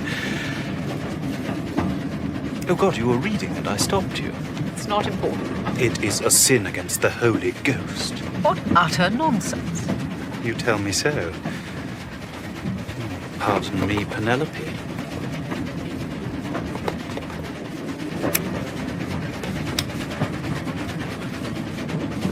Do you design at all for the theatre? How sweet of you to take an interest. Yes, when one is given employment.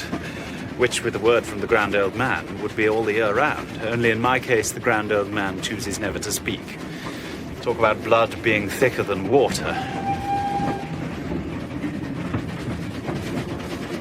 Oh, my God, don't look. What is it? I can't bear it. Every time I see it, it gets uglier. Does it? There. God, the enduring horror of it. Castle Despair.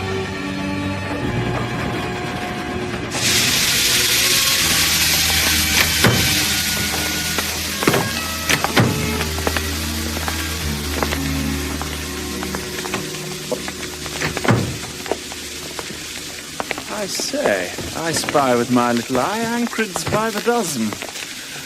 Greetings, you two. This is my cousin, Fenella Cairns. Hello. And the warrior bold is another cousin, Paul Kentish. Hello. Miss Agatha Troy. You've really come. We can hardly believe it. Grandfather is 10 years younger. Whereas I am aging by the minute. Do say you brought the car. Only the governess car, Cedric. Have you brought much luggage? Oh, so you have. Well, the luggage can go in the cart and I refuse to walk. Slowly, you brute. You'll have us all over. You mad?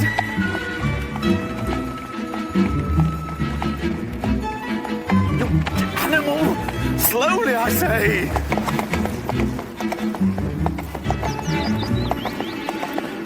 Of course, the clan will gather for the great day. Mummy will be there, but Daddy is touring in the Middle East. Touring? Do you mean with the army? No, he's in hay fever. In the desert? And there's my mother, who's already here. Not to mention Aunt Desdemona, who's never married, but dies for love at least once a year. 3 sisters. Good subject for a play. Not bad. Oh! What is it? A horrible child has just pulled a face at me. Oh, that would be my young sister. Oh, I'm terribly sorry. Don't be. She is a horror. Name of Panty. Oh, yes. What a charming name. Because the little blisters knickers were always falling down. In a way, I'm the black sheep of the family.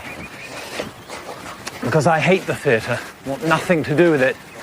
No, what I'd really like is to go into the police. But of course, with this gammy leg of mine, I'll be pie in the sky. I have a friend at Scotland Yard. I'm sure he'd be only too glad to talk to you. Well, that was kind of you. Oh, he's a sweet boy. When you go down to Ancreton, you and he... What? I mean, if. Pauline Kentish, Paul's mother, that is, had been in a great many of the kind of plays where people come in and go out through French windows. Hello!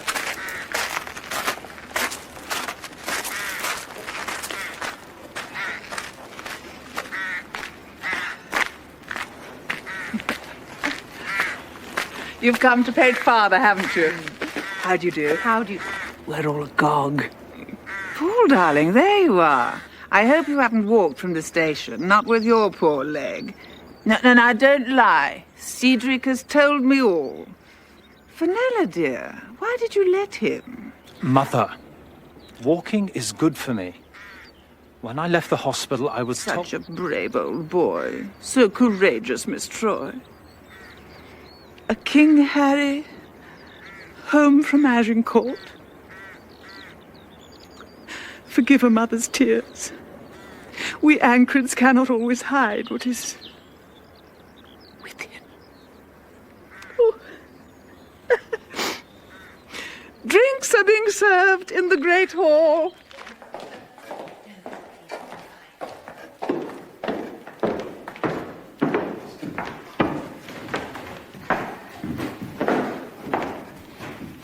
There you are. Come and have a stirrup cup. God, I'm done in. That damn pony ought to be put down. Cedric, sit up straight. You're not a child. Miss Troy, I'm Milmond Ancred. How do you do? How do you do? Millie is my mamma. My father-in-law looks forward to meeting you at dinner. He hopes you had a pleasant journey. And all that rot. Do sit down. Thank you.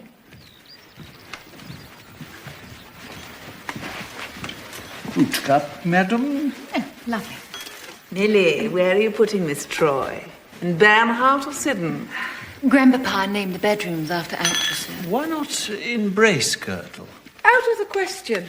The ceiling leaks, and there are rats. Until Barker finds the poison he mislaid, Bracegirdle is out of bounds. Miss Troy will do very nicely in Siddons. We could always move darling Sonia into Bracegirdle. What larks. Be quiet, Cedric. Fen, my poppet. Paul, Haven't either of you told Miss Troy about Sonia? Is she one of the family? No, but she'd like to be. Cedric, you are impossible. Sonia is the old party's protégée. Oh, yes. Or if I may resort to ye olde English, she's his bit of naughty. Cedric, you're disgusting. Thank you, Fenella. But I believe chastisement is a mother's privilege. We all loathe her. Am I in time for fruit cup? Oh, say it's not all gone. Sonia simply must have a Twinkie. Darling! Cedric! You've come down for Noddy's birthday!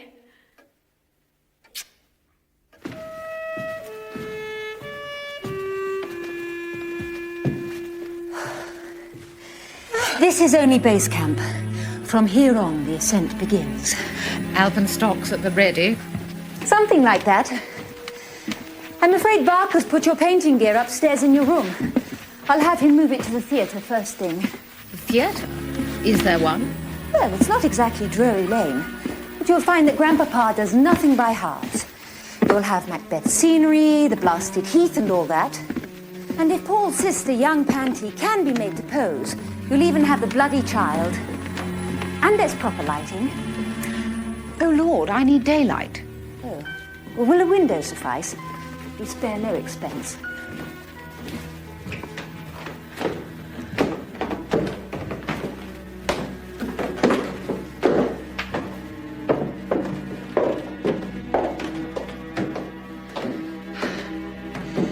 Everest is conquered.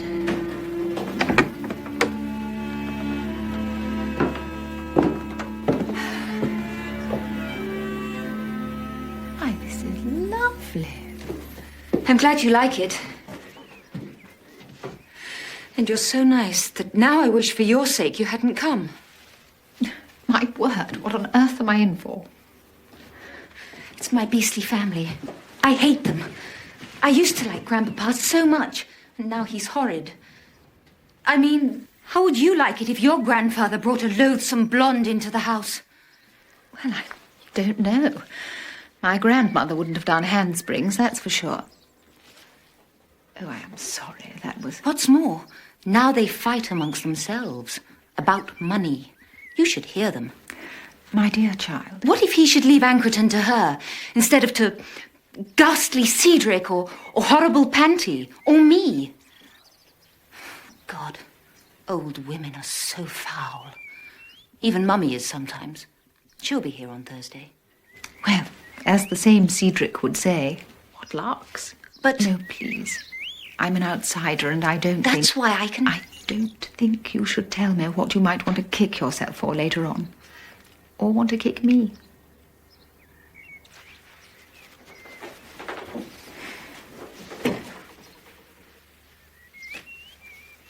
May I know at what time you have dinner?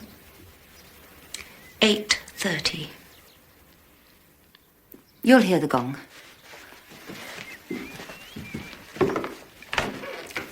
I'll say no more. But there is badness in this house. You'll see. Fenella. You did that very well.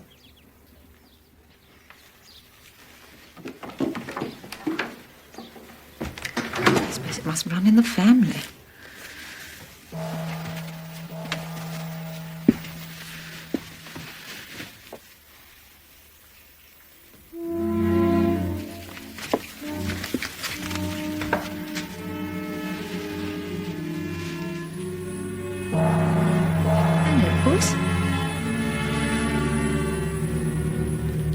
Alice down the rabbit hole.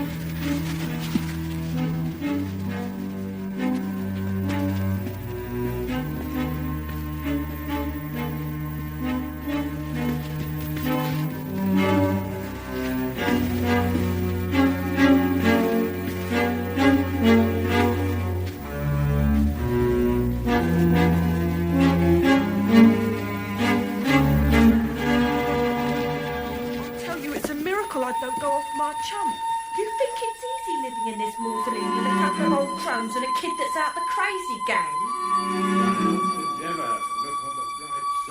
Oh, nothing easy to last a minute. If you really cared about me, you'd put me in a position where I wasn't looked down on, not Dee. You owe it to me. A girl has her self-respect. There's somebody out there. It's that ghastly child.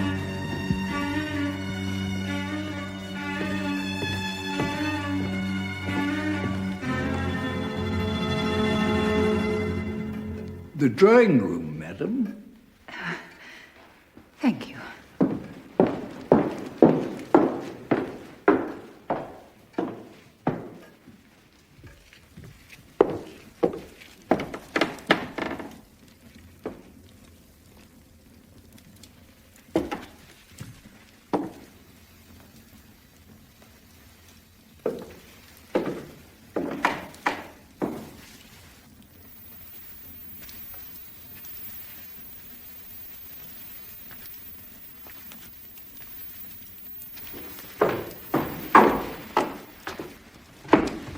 All alone, Miss Troy. How neglectful we are.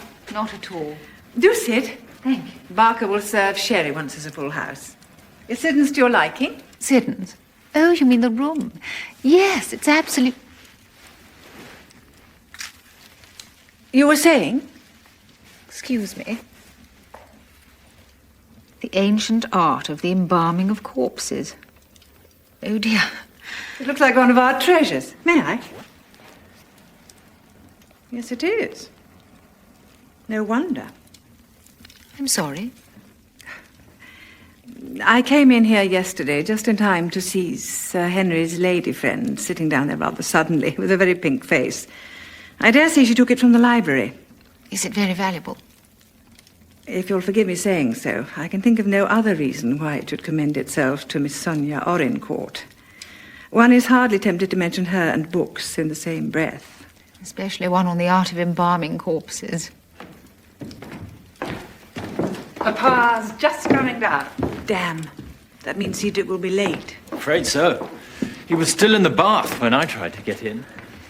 It's hardly the way to stay in Father's good graces, is it, Millie? Oh, good. He's not here. I came down by the back stairs. It's known as heading them off at the pass. Good evening, Mr. Kentish. Good evening to you, Miss Cairns.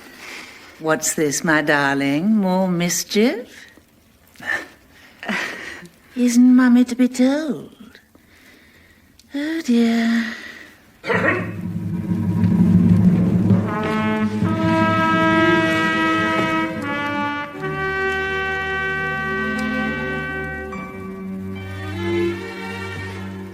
So, this is our distinguished painter. I am delighted. Delighted. I hope you continue to be. I believe I shall. I believe I shall. Millamant, my impression was that Cedric had come down to us from town. He had an important letter to write. Perhaps he didn't hear the gong. In what room is he? Garrick, I think. Then he most certainly heard the gong.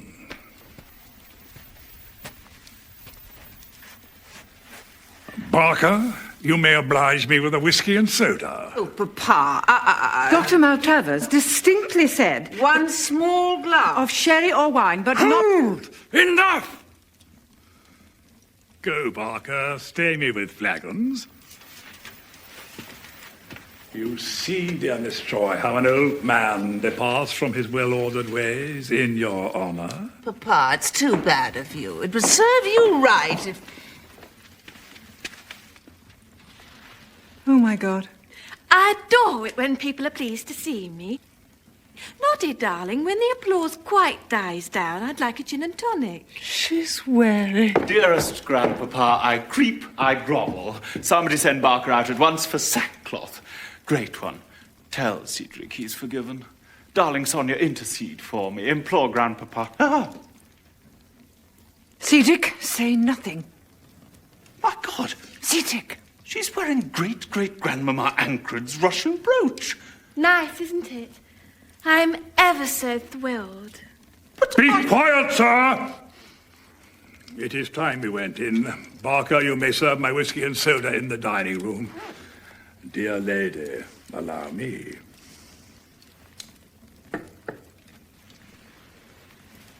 Noddy? I haven't had my drink. For that you must blame him who came down late. Barker, will you take pity on Miss Hollingcourt?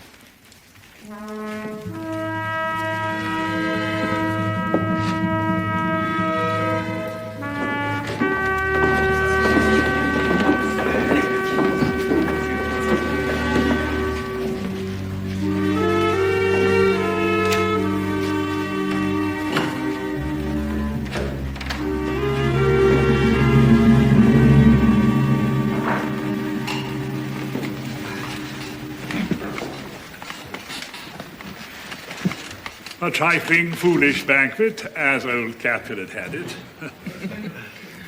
Nonetheless, we shall begin.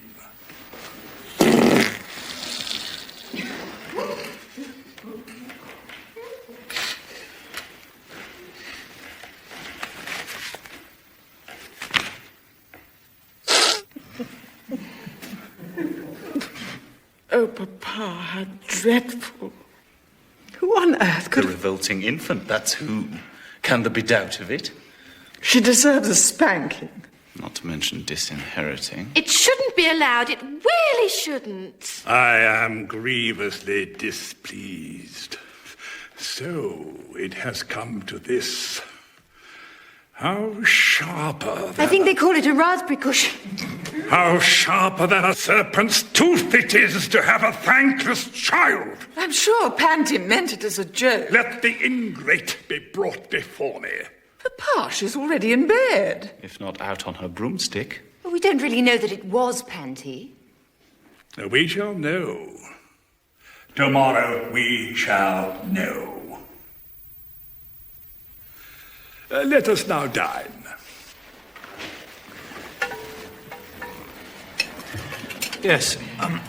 Well, before we all get on with it, I just happen to have something to say that may cheer us all up. A Herculean task, I think. What say you, Miss Troy? Shall we hear him? Well, yes. Right then. Fenella and I are going to be married. Oh, Paul. Criminy. Dear heaven. So I think that congratulations may be in order. Never, never, never, never, never. Lear, Act 5, Scene 3.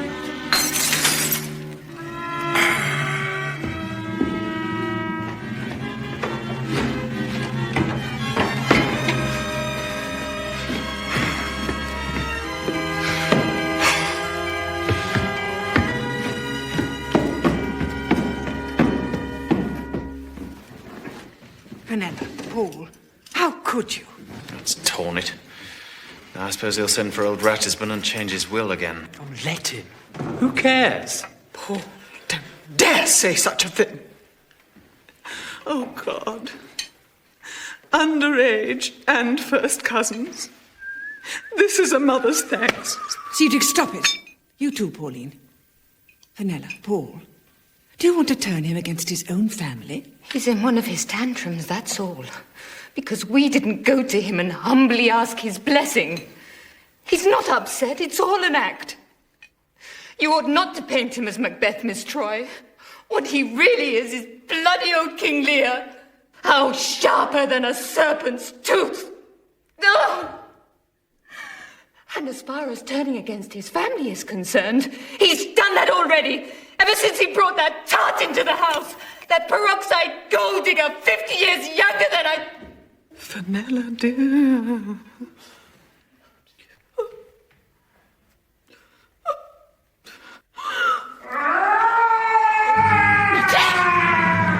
God blimey, what's happened?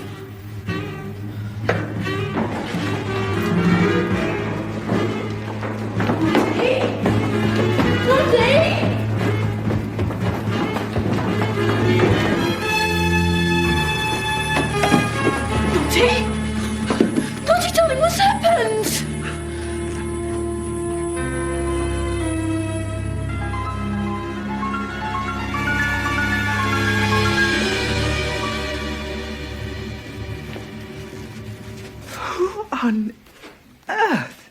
20 guesses, dear. What is it? Grease paint? In this house? Well, of course it is. It's a carmine stick. I don't think so. May I? No, it's oil paint. Cadmium red. The shade is immaterial. My solicitor will be here by lunchtime. I think everyone was glad to make it an early night. I know I was.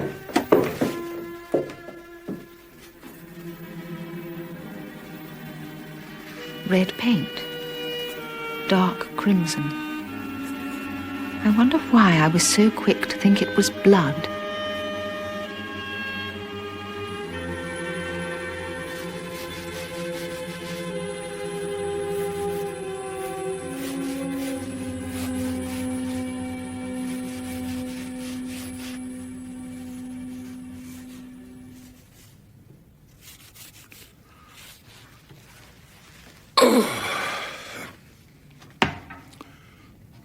I've tired you, I'm sorry. One grows a trifle stiff. Well, then we've done enough for today. At least you have. I have been remembering my lines. Since 1904, I have essayed the role 6 times and always do tremendous business. It hasn't been an unlucky play for me. Oh, yes, I've heard about the Macbeth superstition. One mustn't quote from it. Or speak its name. It is known as the Scottish play. Am I to be allowed a glimpse? Well, it's only a kind of synopsis, I'm afraid. Oh, a clever lady. Yes, I have chosen well. Well, may you see things well done there. Adieu, lest our old robes sit easier than our new. God's benison go with you. A spark so for my tinder, then farewell. If we do meet again, why, we shall smile. If not, why then, this parting was well made.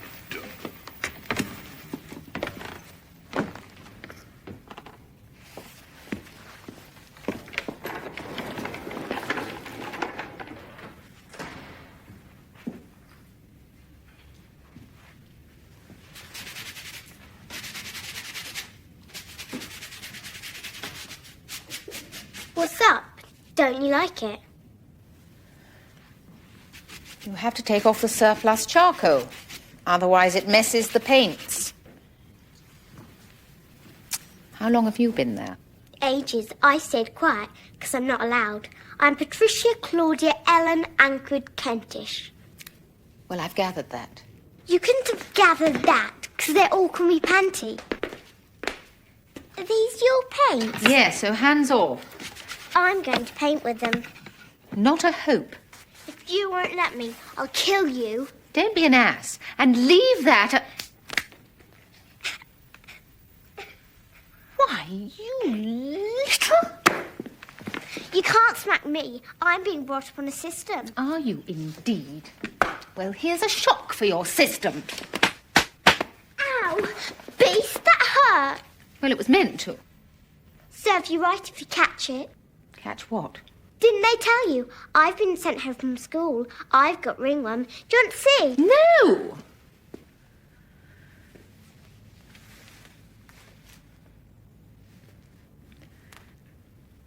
Now, look here. If you promise not to touch my paints, I'll give you a board and some brushes and you can go away and do a proper picture later. When? After lunch. Now! Well, I want back it to red. I like red. I thought you already had some of that. I mean the stuff you daubed on the banister outside my bedroom. Me? I don't know where your room is. Or what was written on your grandfather's looking-glass. You're not going to tell me it wasn't you that put that awful cushion on his chair? The one that made that revolting noise? Really? Why is it I always miss things? It isn't fair. I think it was then I realised that something was very wrong. Panty was quite capable of telling lies, but somehow I knew that she was speaking the truth. She hadn't played those idiotic practical jokes. But if she hadn't, who had? And why?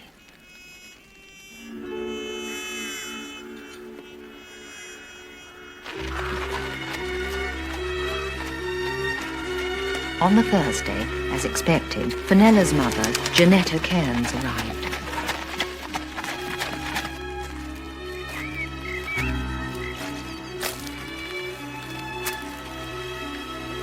Here comes witch number 3. Sorry? Oh, you mean as in the 3 weird sisters? Not really, no. There's 4 of them. The one they call Desi hasn't arrived yet. Desdemona. Anyway, Millicent isn't a sister, she's an in-law. So there's witch 1, witch 2, witch 3, witch... Aren't you supposed to be painting Noddy?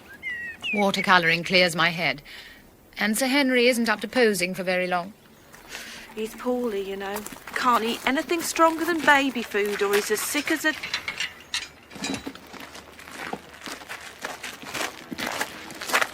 Good morning. Good morning.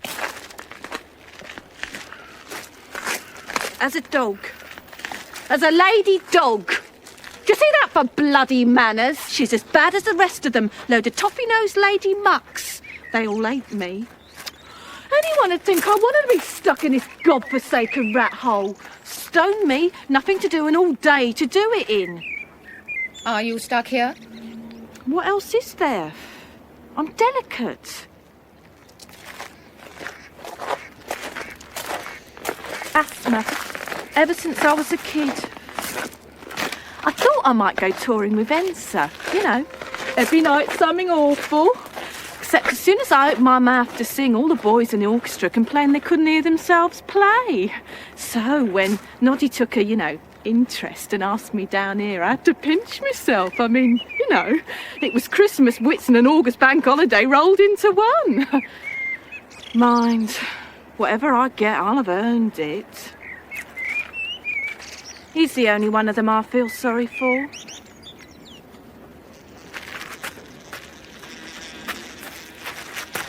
I suppose he's a bit, well, it's all part of life's rich pageant, innit?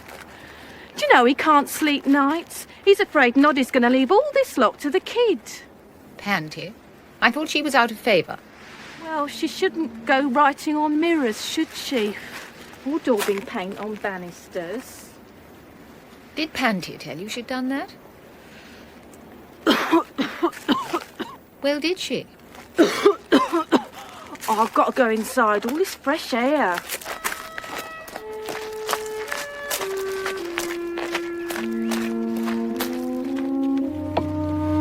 And on the Friday, the unmarried sister, Desdemona, arrived with Thomas Ancred.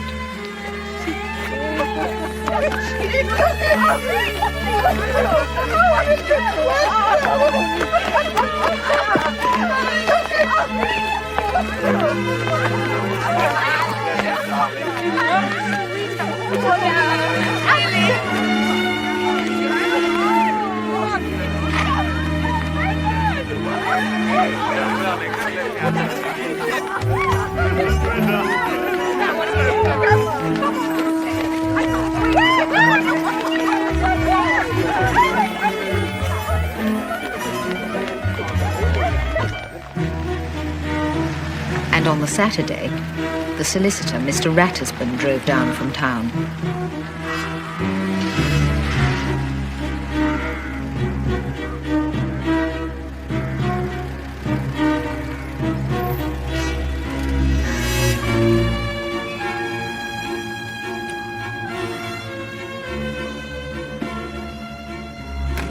The birthday party was now complete. So, very nearly, was Sir Henry's portrait.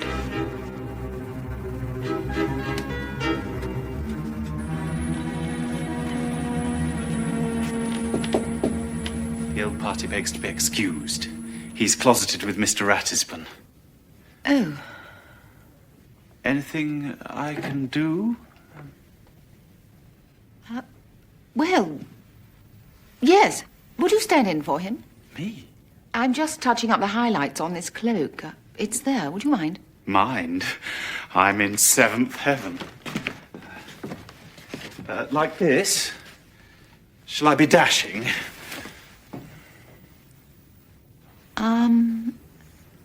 Oh dear. Look, would you just try standing on this box? There. Now just let the cloak fall naturally. Raise your right arm as though there were a dirk in your hand. There. Let me just arrange you. I've never posed before. Well, not for a portrait. Tuppence to talk to me. That's it. Now then.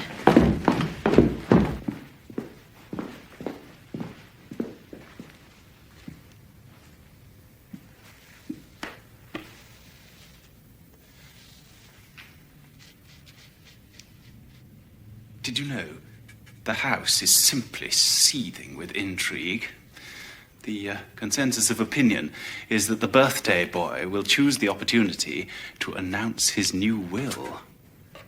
You're joking. Be the star turn, top of the bill. Are you saying that Sir Henry... Oh, please do stay still. That Sir Henry would humiliate his family? Oh, yes. He does it every time. He adores it. Does he change his will often? On average, about every 2 years. It's sort of a command performance.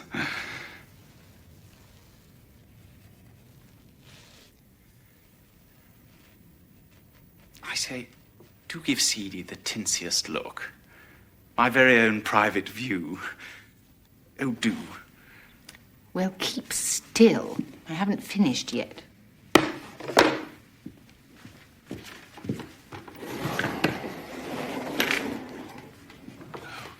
Oh, my God. It's him. It's theatre. Just like he is.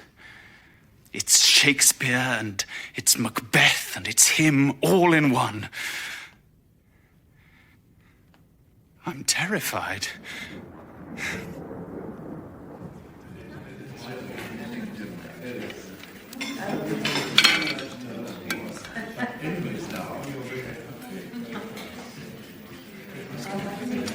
First, Papa will propose the King's health, then one of us will propose Papa's.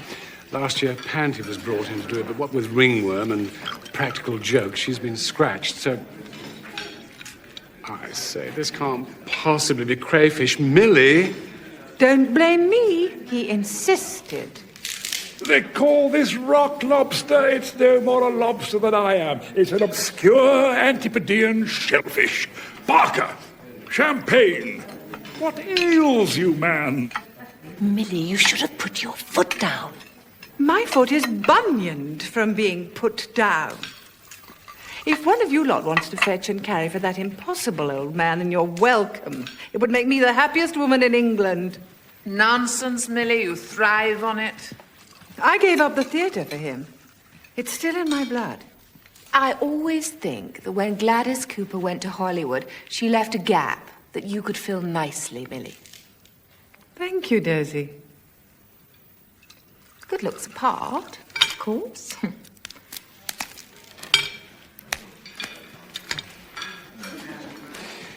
Champagne and hot crayfish. We shall hear more of this. Is it very bad for him? Catastrophic.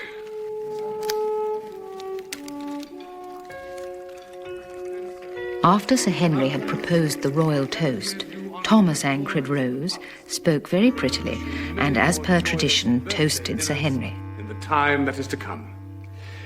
I shall now ask the company to drink to Papa's continued health. To Papa. To Papa. Grandpapa. To darling Noddy. Here's to juice in his tank.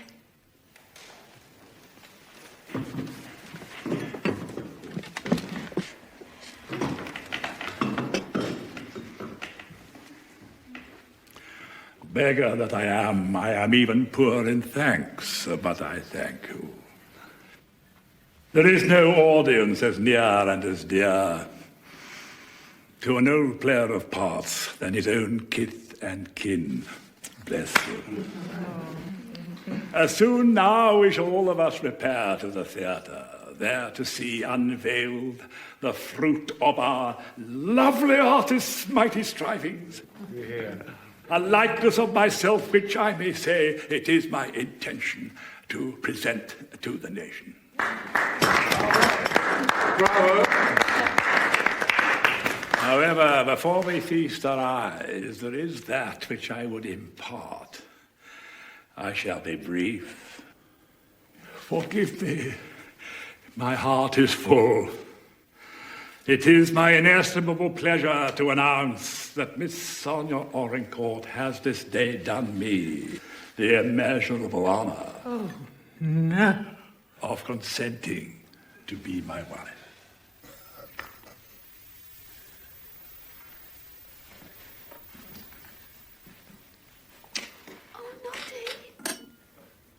Oh, my God. Methought I did hear the groundlings applaud.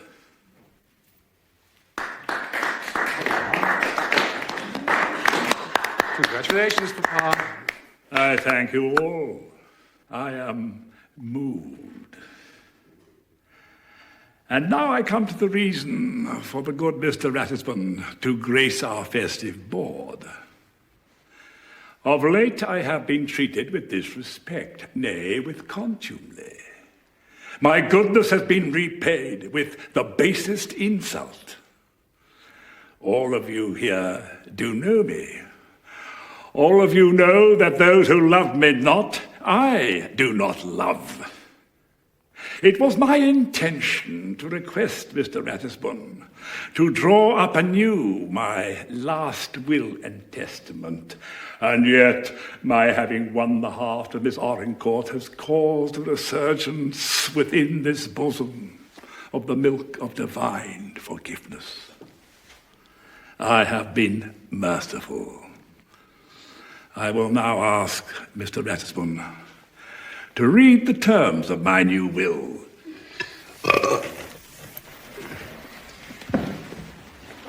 With your kind permission.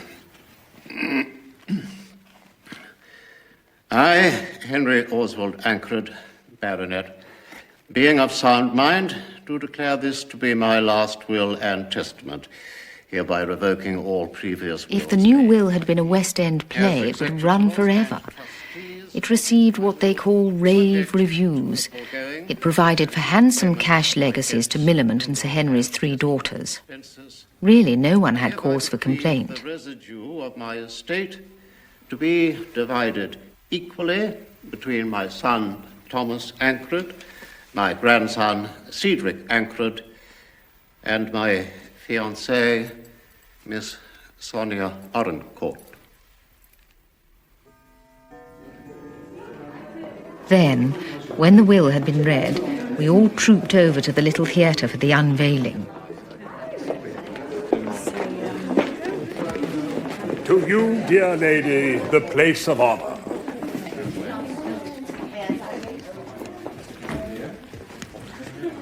If you will all be seated. Cedric, my boy. I'm ready, Grandpapa. The moment is nigh. An actor may move his audience to laughter or to tears, to terror or to anger. What he must not do is tantalize. So let it be now. The readiness is all. House lights, Cedric.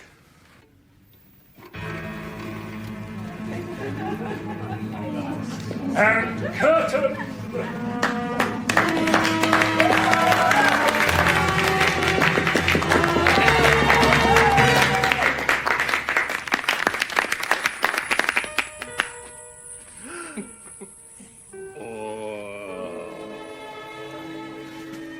The paint must still be wet. Leave it to me. There's no harm done. No, don't use that. You'll destroy it. Here. I demand to know the author of this outrage. Well, it wasn't Panty. She's been in bed since 7. She's been painting green cows for days. I've seen her. Cow yourself. The medicine she takes makes her sleep like the dead. The child couldn't have done it. Noddy, did you hear that? That bitch has just called me a cow! I am going to bed. Do you mean you're going to stand there and let me be insulted by I that? am upset!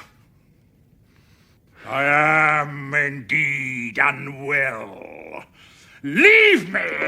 I am going alone. He needs looking after. Excuse me.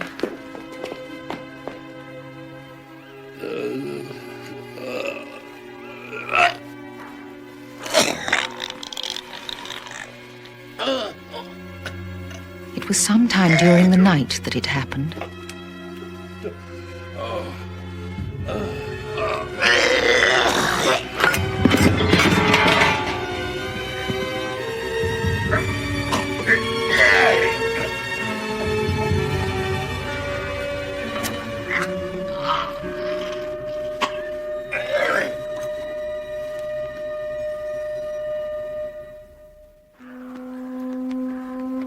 Of course, I didn't stay.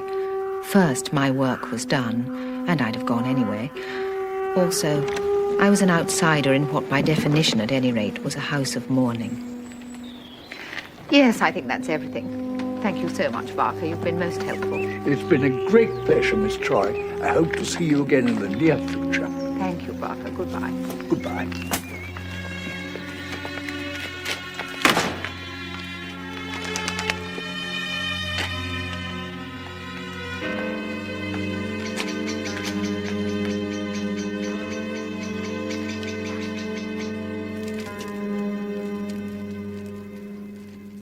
What are you thinking about?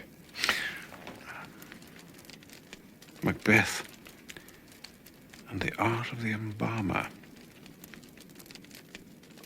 Who would have thought the old man to have had so much blood in him?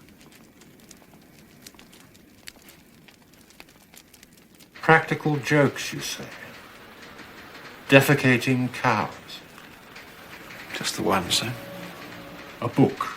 A 3 centuries-old book on embalming, and a missing bottle of ratbane. All very thin, wouldn't you say? Skeletal. Hardly enough to justify going down to Ancreton and muddying the waters. No, sir. It's just that... Well? There's a lot about Miss Troy I don't yet know, sir, but I'm inclined to trust her instincts. Good witness? Sir? I mean, is she imaginative? Ah, well, naturally she's an artist, and a good one, but if you mean impressionable, no. Capital. Then with no offence in the wide world, my dear Alan, perhaps either you or Miss Troy could account for this. Seen this morning's Times, have you? Not yet, sir, no. But according to you, or rather according to Miss Troy, Sir Henry Ancred made a will dividing his estate more or less equally among the family, with a share going to this lady friend of his, Miss Sonia Orencourt. He made that announcement, yes. Then he's been having them on. According to the Times, Sonia Orencourt gets the lot. What? Give or take 1,000 or so. Seems he's done his family in the eye. What price equal shares all round now? But it can't be. At the birthday dinner... The lady couldn't have, misheard? Absolutely not, sir. Sir? Oh, look here, old chap. I don't see any reason to go herring off down to Ancreton. He was 75. As far as one can tell, he ate and drank what he shouldn't have done. He was warned what would happen, and it did. He conked out, dead and buried, is he? And we've no grounds for an autopsy. So let's leave him lie. Not make the family any more distressed than they already are. From what I've heard, sir, He won't be wearing black for too long. Actually, I was thinking of the will. Come in. Forgive the intrusion, sir. But knowing the Chief Inspector's business, I thought he'd like to know that Mr. Thomas Ancred had been in touch. There have been letters, sir, anonymous and addressed to all members of the family, hinting at foul play, sir.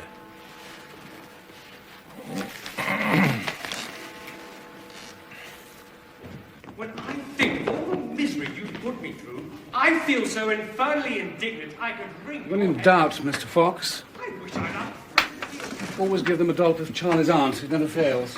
Ah, here we are. 8 of them. All the same. Thank you. Sir Henry Ancred's death was brought about by the person who has received the most benefit from it. Inspector? Or the Oracle? No envelopes, Mr. Ancred? Oh, we threw them away. Sorry. But the postmark was Middlehampton. That's our nearest metropolis. And the recipients? Well, they came at breakfast time yesterday. Let's see. Millie got one. And Pauline, Janetta, and Desdemona, that is. Cedric, Sir Cedric, as he is now. Mustn't leave him out. Nor myself, of course. And the young couple, Fenella and Paul. But not Miss Orencourt. Sonia. No. Not Sonia. That's why, for once in their lives, the family are in agreement. You mean that Miss Orencourt is the person referred to in the letters? Not half. What fun. Thank you. Inspector, astonish us. Well, the old crystal ball's a bit clouded this morning, sir. Middling good paper out of a notepad. From any stationer's or maybe the odd corner shop. Thank you. Mr. Ancred, do you subscribe to your family's poor opinion of Miss Orencourt? Do you mean, do I think that she murdered Papa? There, it's been said, out loud, that is. I didn't at first, but now... Now? Well, I suppose it's time for the coup de théâtre. After the letters came, the atmosphere got a bit fraught. Sonia said that she would rather die driving in the rain than put up with our loathsomeness a moment longer. Of course, whenever there is a dramatic occasion, you may depend on the Ancreds to rise to it. No one liked to say straight out that Sonia had put poison in Papa's hot drink at bedtime, but it did seem wasteful, given that she was out of the house, for us not to search her room. I didn't do much searching myself. I lack curiosity. Besides, I wasn't sure what it was we were looking for. As it happened, it was Desi who won the coconut. She found it.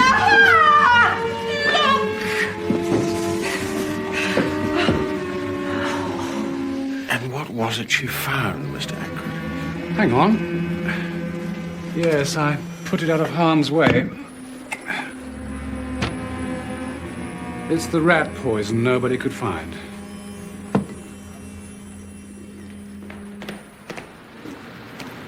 See what the lab boys make of this, will you? By the look of it, it hasn't been opened since Madeline Smith gave arsenic to her boyfriend. The Scottish verdict was not proven, sir. What an exact fellow you are. KV. Mr. Alleyn! Be with Ratisbon.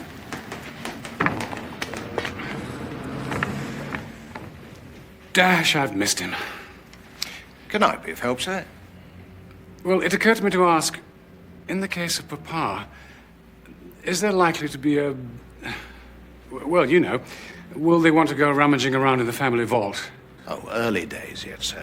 All in good time. No, what I mean is, you'd want to look inside him for signs of poisoning. Don't you think, sir, we're rushing our fences? No, you don't see what I'm driving at. Well, after all, how could you? How shall I put it? Would it at all matter to you? Would it make life that much harder to know that we've had him embalmed? There is no puzzle, Chief Inspector. Based on rough drafts prepared by Sir Henry, I drew up 2 separate wills. 2? Extraordinary. Perhaps. Or perhaps not, in the case of a man who was in 2 minds. Sir Henry was uncertain as to the merits of his immediate family. Are you a gambling man, Chief Inspector? Afraid so. Sir Henry hedged his bets. One of the wills was signed and witnessed before the dinner.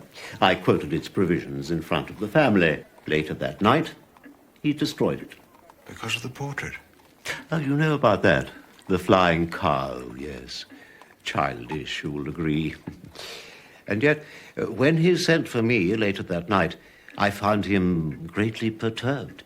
He burned the will, the first will, there and then. Then, at his insistence, I sent the butler to fetch a Mr. and Mrs. Candy. Candy is one of the under gardeners, and they were witnesses to the second will. Which left all to Miss Orencourt. The young lady's name is Hawkes, Chief Inspector. Miss Gladys Hawkes. Really? Yes, these gilded creatures. Mind, I think we can agree that Orencourt does have more resonance to it. And no, not quite all. There were other minor bequests. Very minor. You mean hardly worth... Just so. Hardly worth mentioning. That is what you were going to say, Chief Inspector?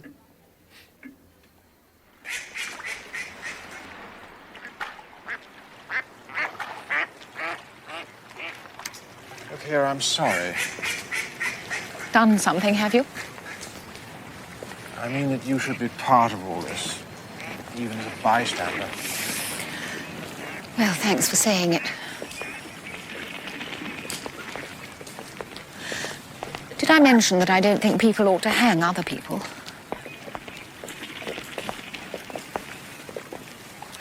You sure? I have a feeling I would have remembered. Well, with that out of the way, I'm happy to say that I'm not the policeman you are. Ah, you wash your hands of it.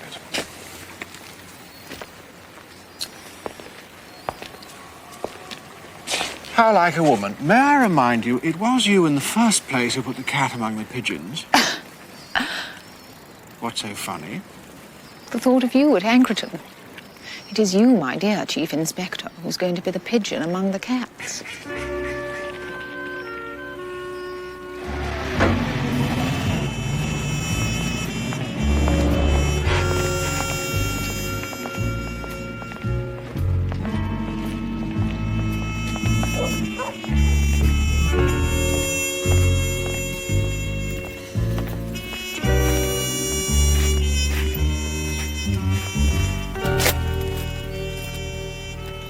See what I see?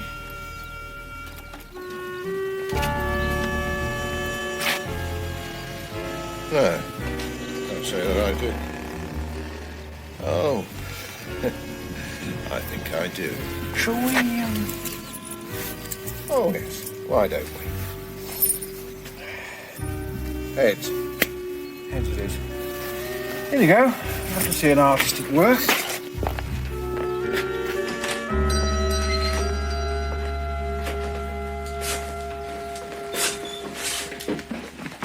Good afternoon, sir. May I be of service? I do hope so.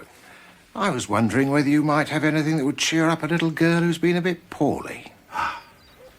Well, now... Proper little limb, she is. Says she wants to play a joke on a Dr. Maltravers. Joke? Oh, he won't like that. Won't he? No, he's not one for jokes. Well, I just now noticed those raspberry cushions in your window. Oh, he really won't like that. They're a bit rude, you know. But isn't it a small world? Would you believe I sold one of these not 2 weeks ago, and that was for a little girl who wasn't well. Get away. This one's for a child up at the big house. Do you mean Anchorton? So was the other. Now, if it's for her, Panty they call her, and she is a limb, you're right there. Well, I'm afraid she already has one. Oh, dear, dear. What a vexation. Still, never mind. What I always say is a kiddie can't have too many raspberry cushions. I'll take it anyway.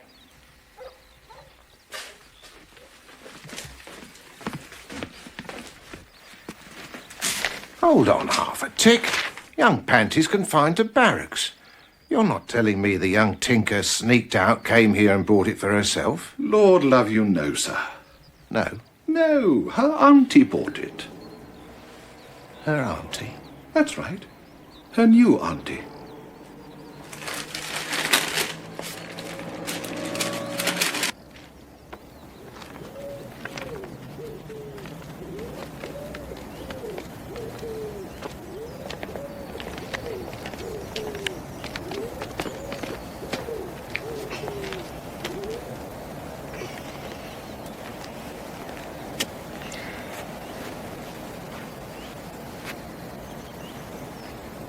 You must be Panty, because that's what's written there.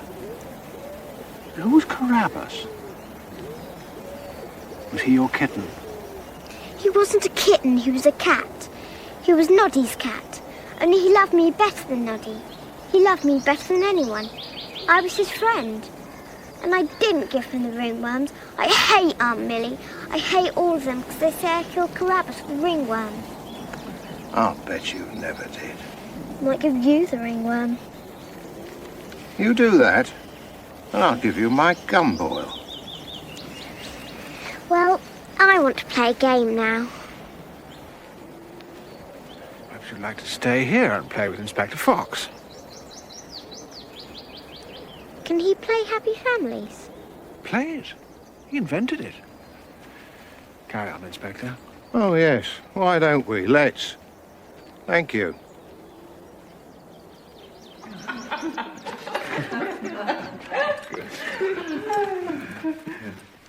Thank you, no.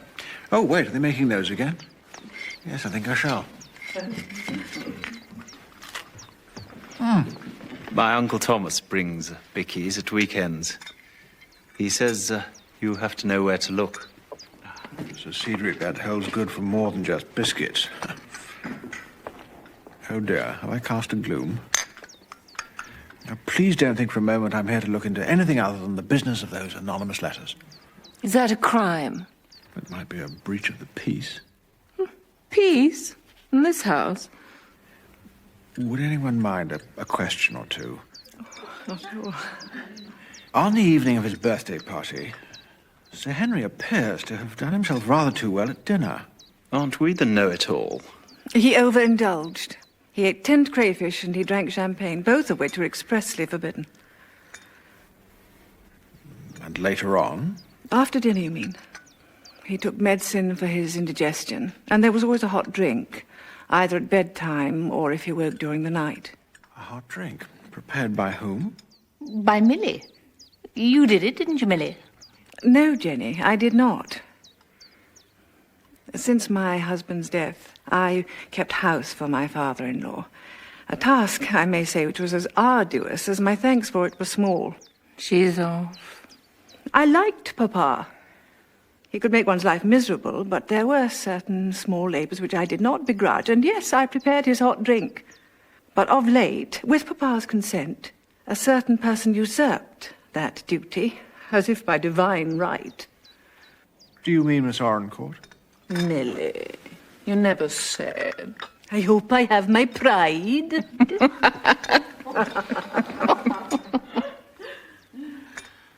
But it was Miss Orencourt who prepared the hot drink that evening. Oh, for that you must ask Barker. Yes, madam. Miss Orencourt heated the drink, and I took it to Sir Henry's room in a thermos and set it by his bed. He refused to take it then and there. He was, if Sir Cedric will forgive me, in rather a wax, sir. And the medicine for his indigestion? Oh, he didn't need any persuading to take that, sir. The pain raged at him, something awful. The milk magnesia was kept by the bed, sir, like the thermos. Oh, God. Barker, must you blub? I got him into his pyjamas and gown, sir. Like I was saying, he wouldn't touch his drink. He was carrying on, shouting at me. saying as how I was to fetch Mr. Ratisbon. He's the solicitor, sir. Yes. Barker, could you just tell me once again what was on this table? There was the indigestion medicine, sir. There was the grog tray. There was the thermos with his hot drink, a cup and saucer. Oh, and a spoon for the medicine, sir. Thank you. And, of course, these have all since been washed. Washed and used again, sir. It was all spilt. The medicine, the thermos, the lot. It was a shocking mess, sir.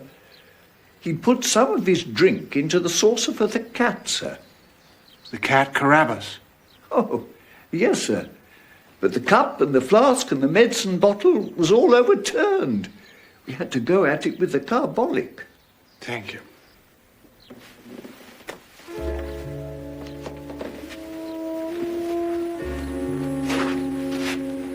Barker, what's this? It was in the old gentleman's hand when we found him, sir. When I found him. It's the bell push, sir. We had to prise open his fingers. In his distress, sir, he must have pulled it away from the wire.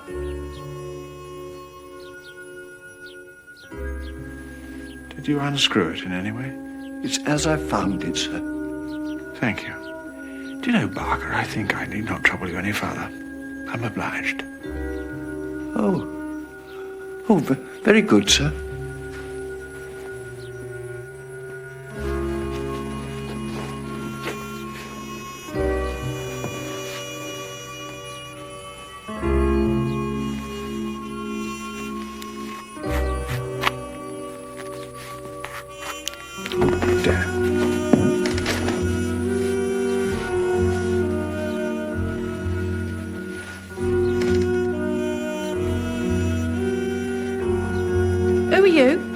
What the bloody hell are you doing here?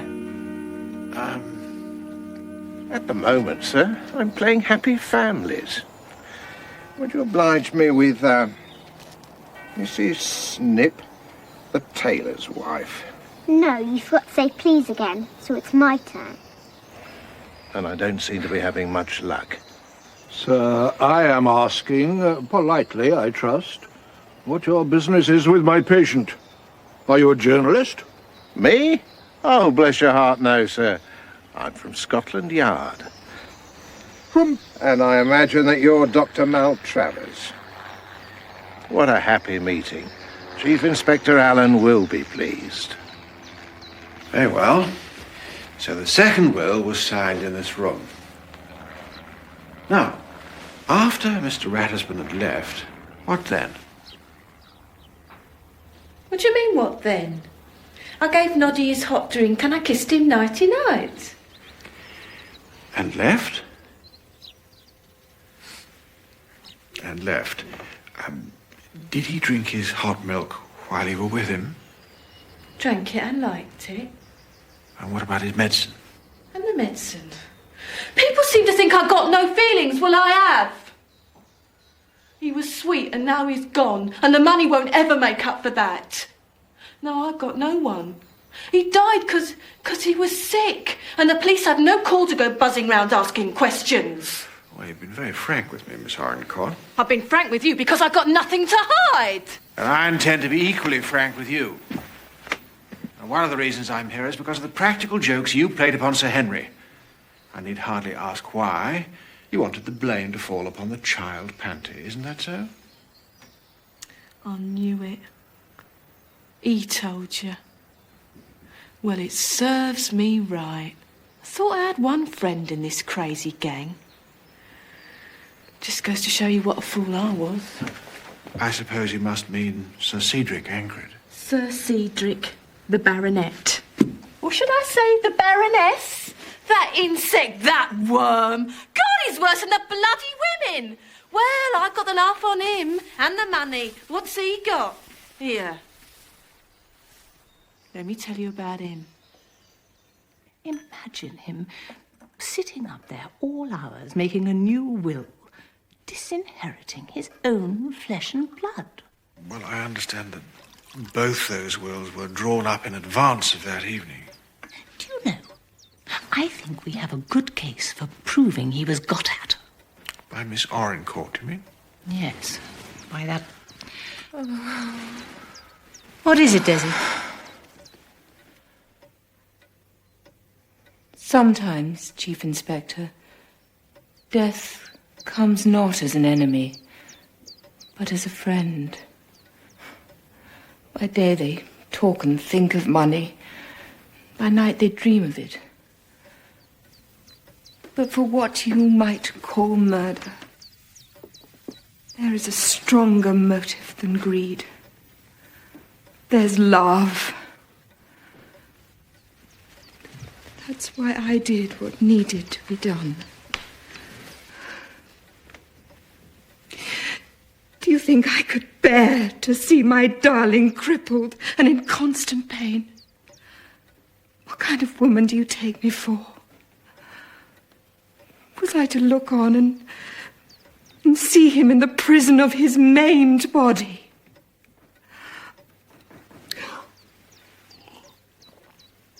Oh, God, but I loathe aeroplanes. Do you mean it was an accident?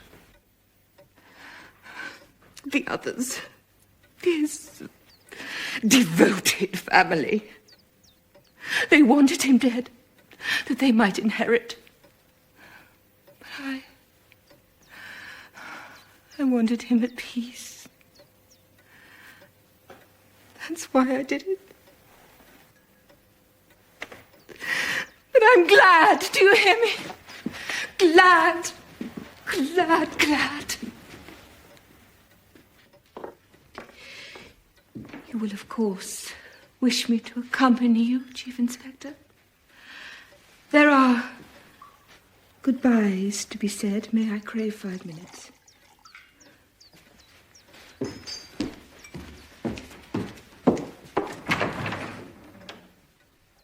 I shall return. You have my word.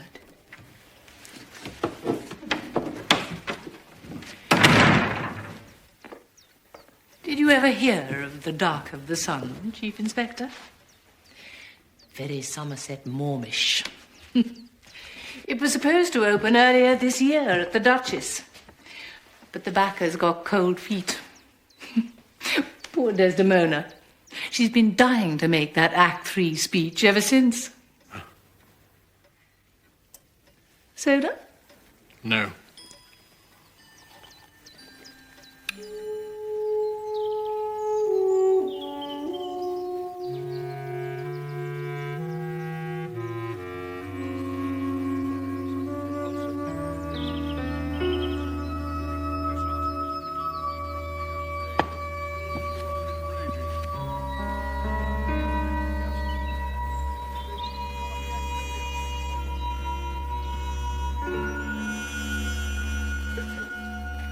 Sir Henry suffered from ulcers and degeneration of the heart. He had eaten a disastrous meal, had drunk champagne, and flown into one of his rages. I diagnosed a gastric attack, culminating in cardiac failure. I hold to that. A tin of rat poison has been found. Piffle. In Miss Orencourt's room. Double piffle. I'm inclined to agree. All that family has a down on her. With cause, I admit, but... You agree? The tin had not been opened in weeks. Months, perhaps. Ah, game, set, and match. Not necessarily.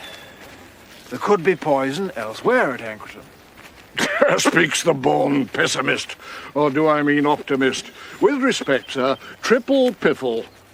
Now, if you'll excuse me, I have one patient who is still above ground in this damn booby hatch. To be sure. How goes the ringworm? On the mend, sir. It's slow and it's stubborn, but thallium does the trick, give it time. Her hair is falling out nicely. Her hair is? It is a depilatory, you know. Is it? Poor child. No wonder she's so foul-tempered. Doctor, thallium is also a sedative, is it not? The flower room may seem a strange place to keep medicine, but I wanted it out of the reach of little fingers. Hand it, Patricia, simply into everything. There are 2 bottles. The one that's nearly empty and the one that hasn't been opened. I got them. Hold it steady, would you mind, sir? Thank you. Well done. Both labelled poison? Naturally, since that is what it is. The dosage is a minute amount taken in water. I use an eyedropper. And as you can see, the chemist's seal on the one is as yet unbroken. It is undoubtedly sealed. Mrs. Kentish, oblige me. Would it be possible for someone to have removed some of Panter's medicine without your knowledge? Oh, no, I would have noticed. Even if they had diluted what was left with water? What a peculiar idea. Chief Inspector, what are you driving at? Nothing at all, I assure you. I am the least suspicious person in the world. Well, in the CID, at any rate. Ask Inspector Fox. Fox? It's peat mould from the flower pots. So it is, ma'am. Mrs. Kentish, may I hang on to this one? I'll happily return the empty. Chief Inspector, this is... Quadruple piffle? I'm sure it is. Telephone from the inn. You better make sure you're not overheard. I think we'll conduct the second exhumation ourselves. The second? Carapace the cat. Oh. Off you go. I'll walk. Do me good. By the way, was it peat mould you put in your pocket in the flower room? No, sir. Bits of sealing wax. Fox by name.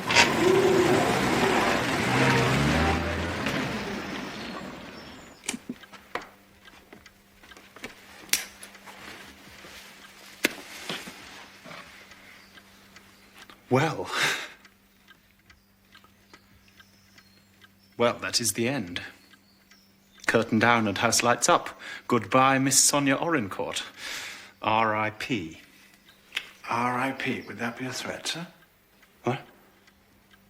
I mean that I wash my hands of little Miss Third Row of the chorus. Talk about the sneak of St. Hilda's.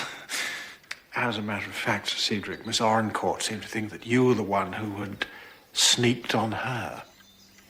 I'm sure.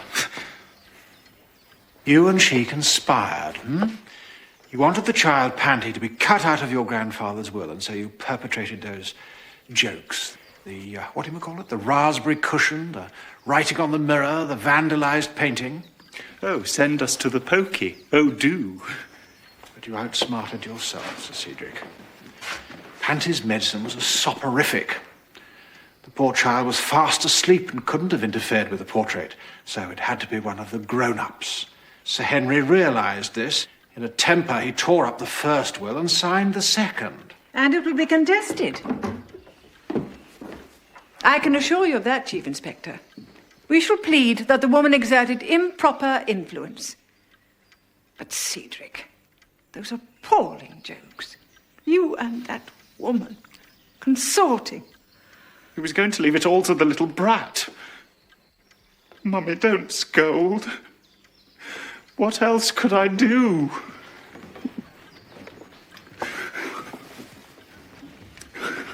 God, Cedric, you're a fool.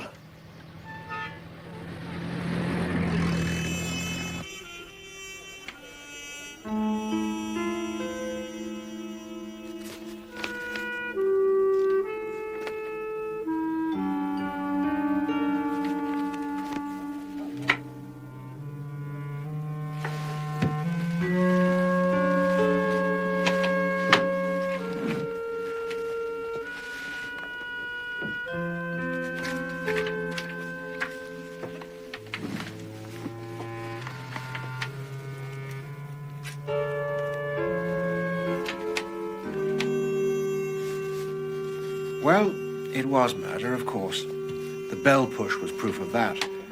A screw had been undone, so that it simply came away from the flex when Sir Henry had tried to summon help. And all the evidence was rather clumsily rigged to point to Sonia Orencourt. She's hardly a mental giant, but she does have a gift for self-preservation. She was Noddy's favourite, see? Only Sir Cedric wanted the lot he did. So we came to an understanding. You bought the raspberry cushion. Yeah. You should have seen their faces. She was hardly likely to risk the gallows by murdering an old man who would in any case soon die. There was a tin of arsenic in her bedroom. There were the anonymous letters. The murderer sent those, of course. Everyone received a letter except Sonia Orencourt.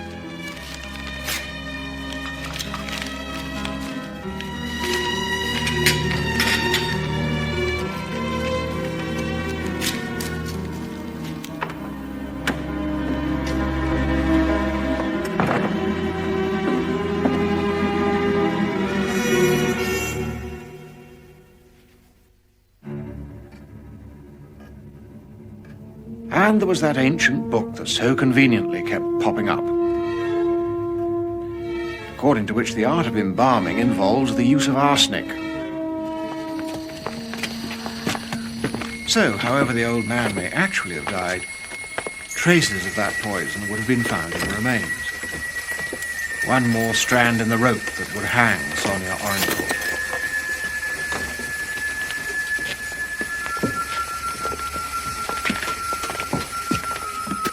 Alas for our murderer, the book is 3 centuries old and the world and the art of embalming has moved on. Messrs. Mortimer and Loam, funeral directors, inform me that nowadays arsenic is never used, at least by them.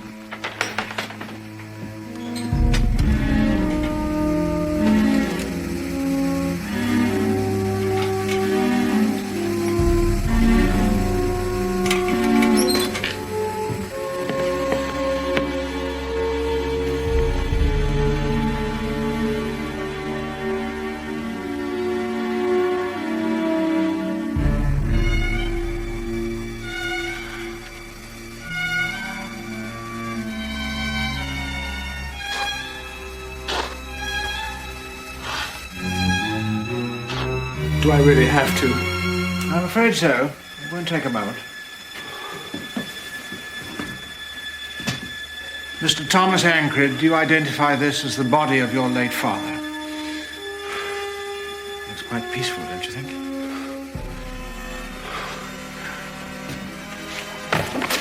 Good Lord.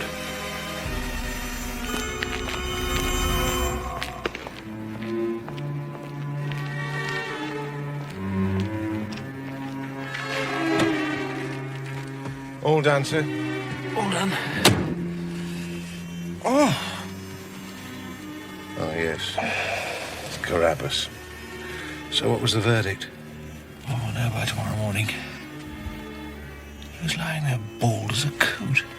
Snap. Snap? Yes. So was the cat.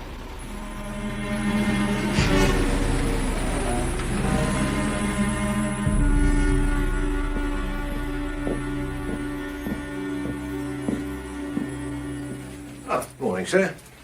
Morning, bro. Is that it, then? Yes. Surely the yard never sleeps. It's as we suspected. There never was any arsenic. That was just a crude ploy to... Implicate Sonia Orencourt? Exactly. Our murder is par for the course. Mixture of cack-handedness and dead cunning. In dilute form, thallium acetate is a medicine.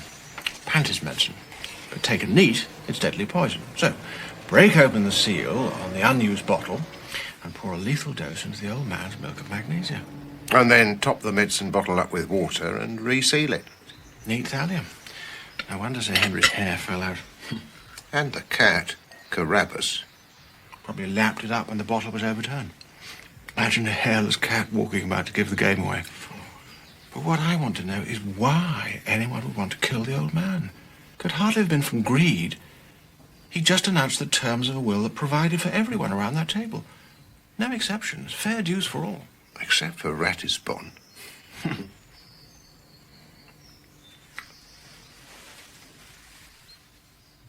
Wait a minute.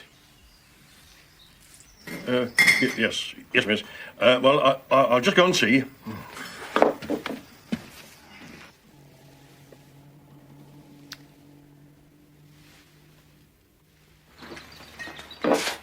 Chief Inspector Alleyn, who is it, please? Rory, there's something I left out.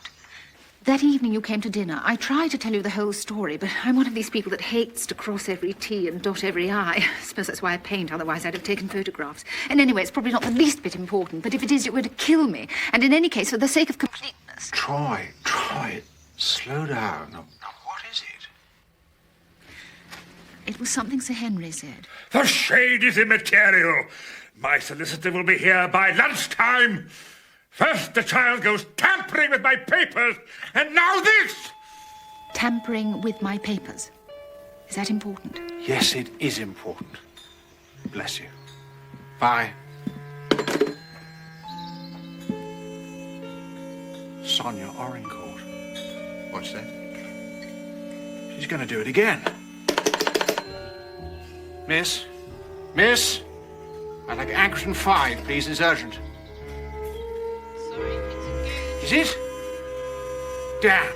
I don't care what kind of car it is, as long as it doesn't have a bloody horse pulling it. What is it? Yes, Anchorton Hall. Miss Orencourt. Which station would you like? Any station. I don't care. Just get me there. Oh, Barker?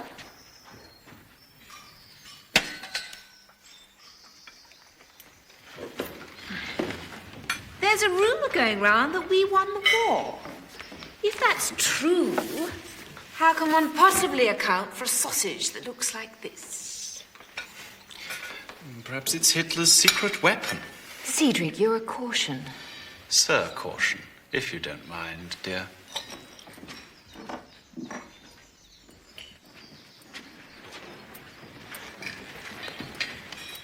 Beg pardon, madam, but Miss Orencourt asks if she might have a word. Miss Orencourt? Yes, madam. She's taking breakfast on the West Terrace. Barker, are you saying that she expects me to go to her? If I may say so, madam, Miss Orencourt is about to leave. She's asked me to have her bags taken down. She's leaving? Do you mean the barnacle is letting go? What I say is good riddance. Well, we have all been rather beastly to her, haven't we? Poor darling, the woman's a horror. If at last we are to see the back of her, then I am utterly at her beck and call. The West Terrace, you say? Yes, madam. Give her what for, Millie? I shall. What a lovely day this is going to be.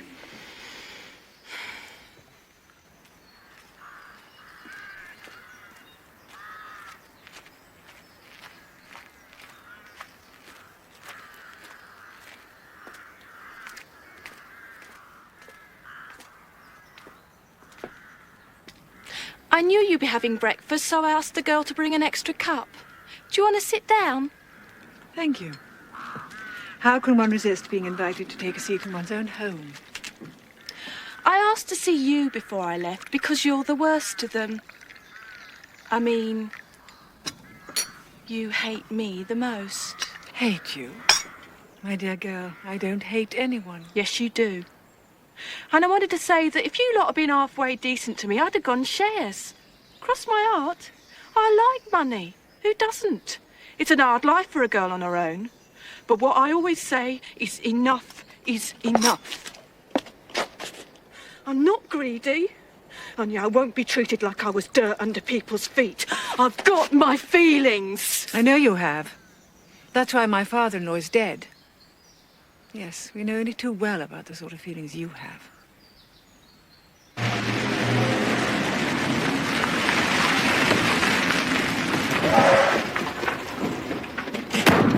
Miss Orencourt, where is she?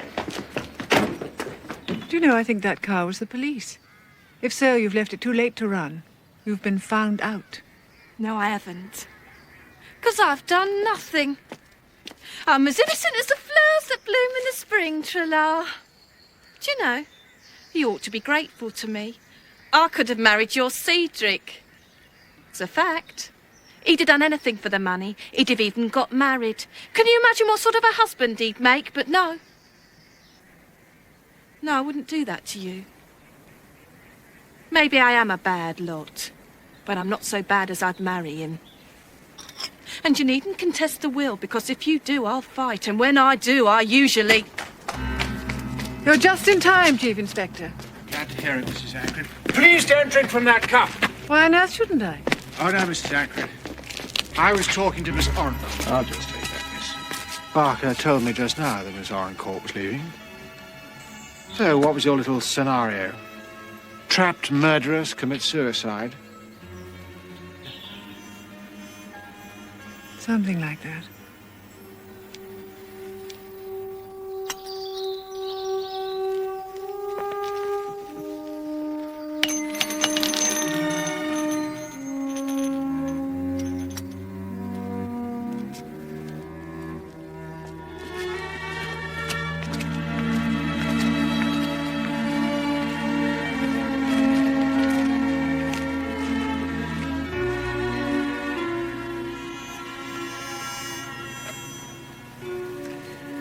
You'll be all right now, miss.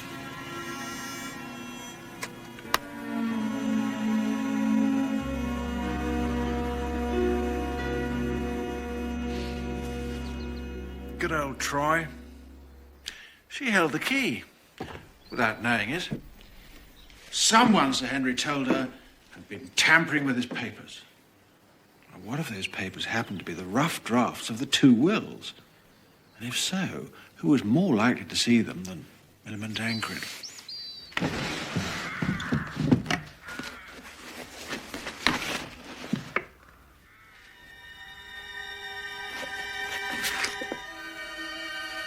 Well, now you see, she knows. There are two wills. She knows the contents of both of them, and she knows that Sir Henry intends to announce the terms of only one of them. So she sees a chance, once and for all, to put an end to the old man's shilly-shallying. She orders crayfish for the birthday feast, and in case that and the champagne don't do the trick, she gives them a helping hand. She spikes the old man's milk of magnesia with a lethal dose of thallium.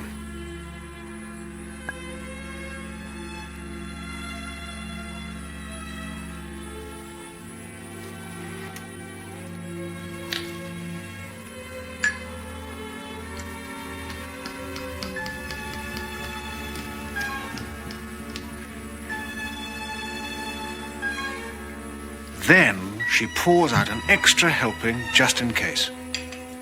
Case of what? In case the old man announces will number 2. The one leaves the whole kit and caboodle to Sonia. If he had, Miss Orrincourt would never have lived to collect. She nearly didn't. It's the trouble with women when they take up poison. They never know when to stop. Especially in the case of a woman who pretends to be the most commonsensical of mothers, but whose son is in fact the adored be-all and end-all of her life. She gave up everything for that little twerp. She abandoned her acting career. She became a sort of unpaid housekeeper to Sir Henry, a drudge, and all so that Cedric might inherit.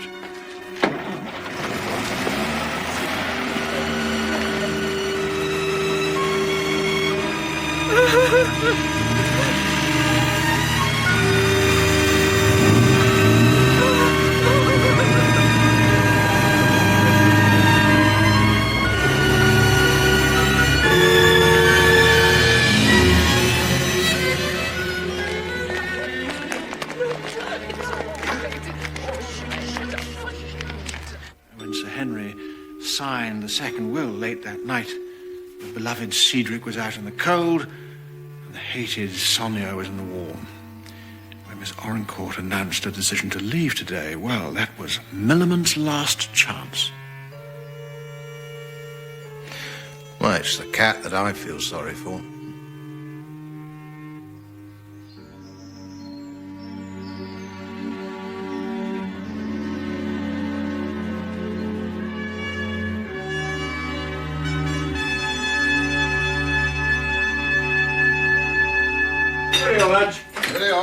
Come on out.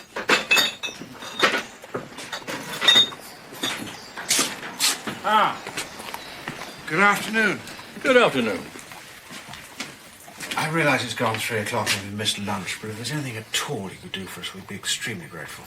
Matter of fact, sir, you're in luck. A lady came in not half an hour ago. We took pity on her, and there's what's left of a leg of mutton. Enough for two. Sir, you're a prince among men.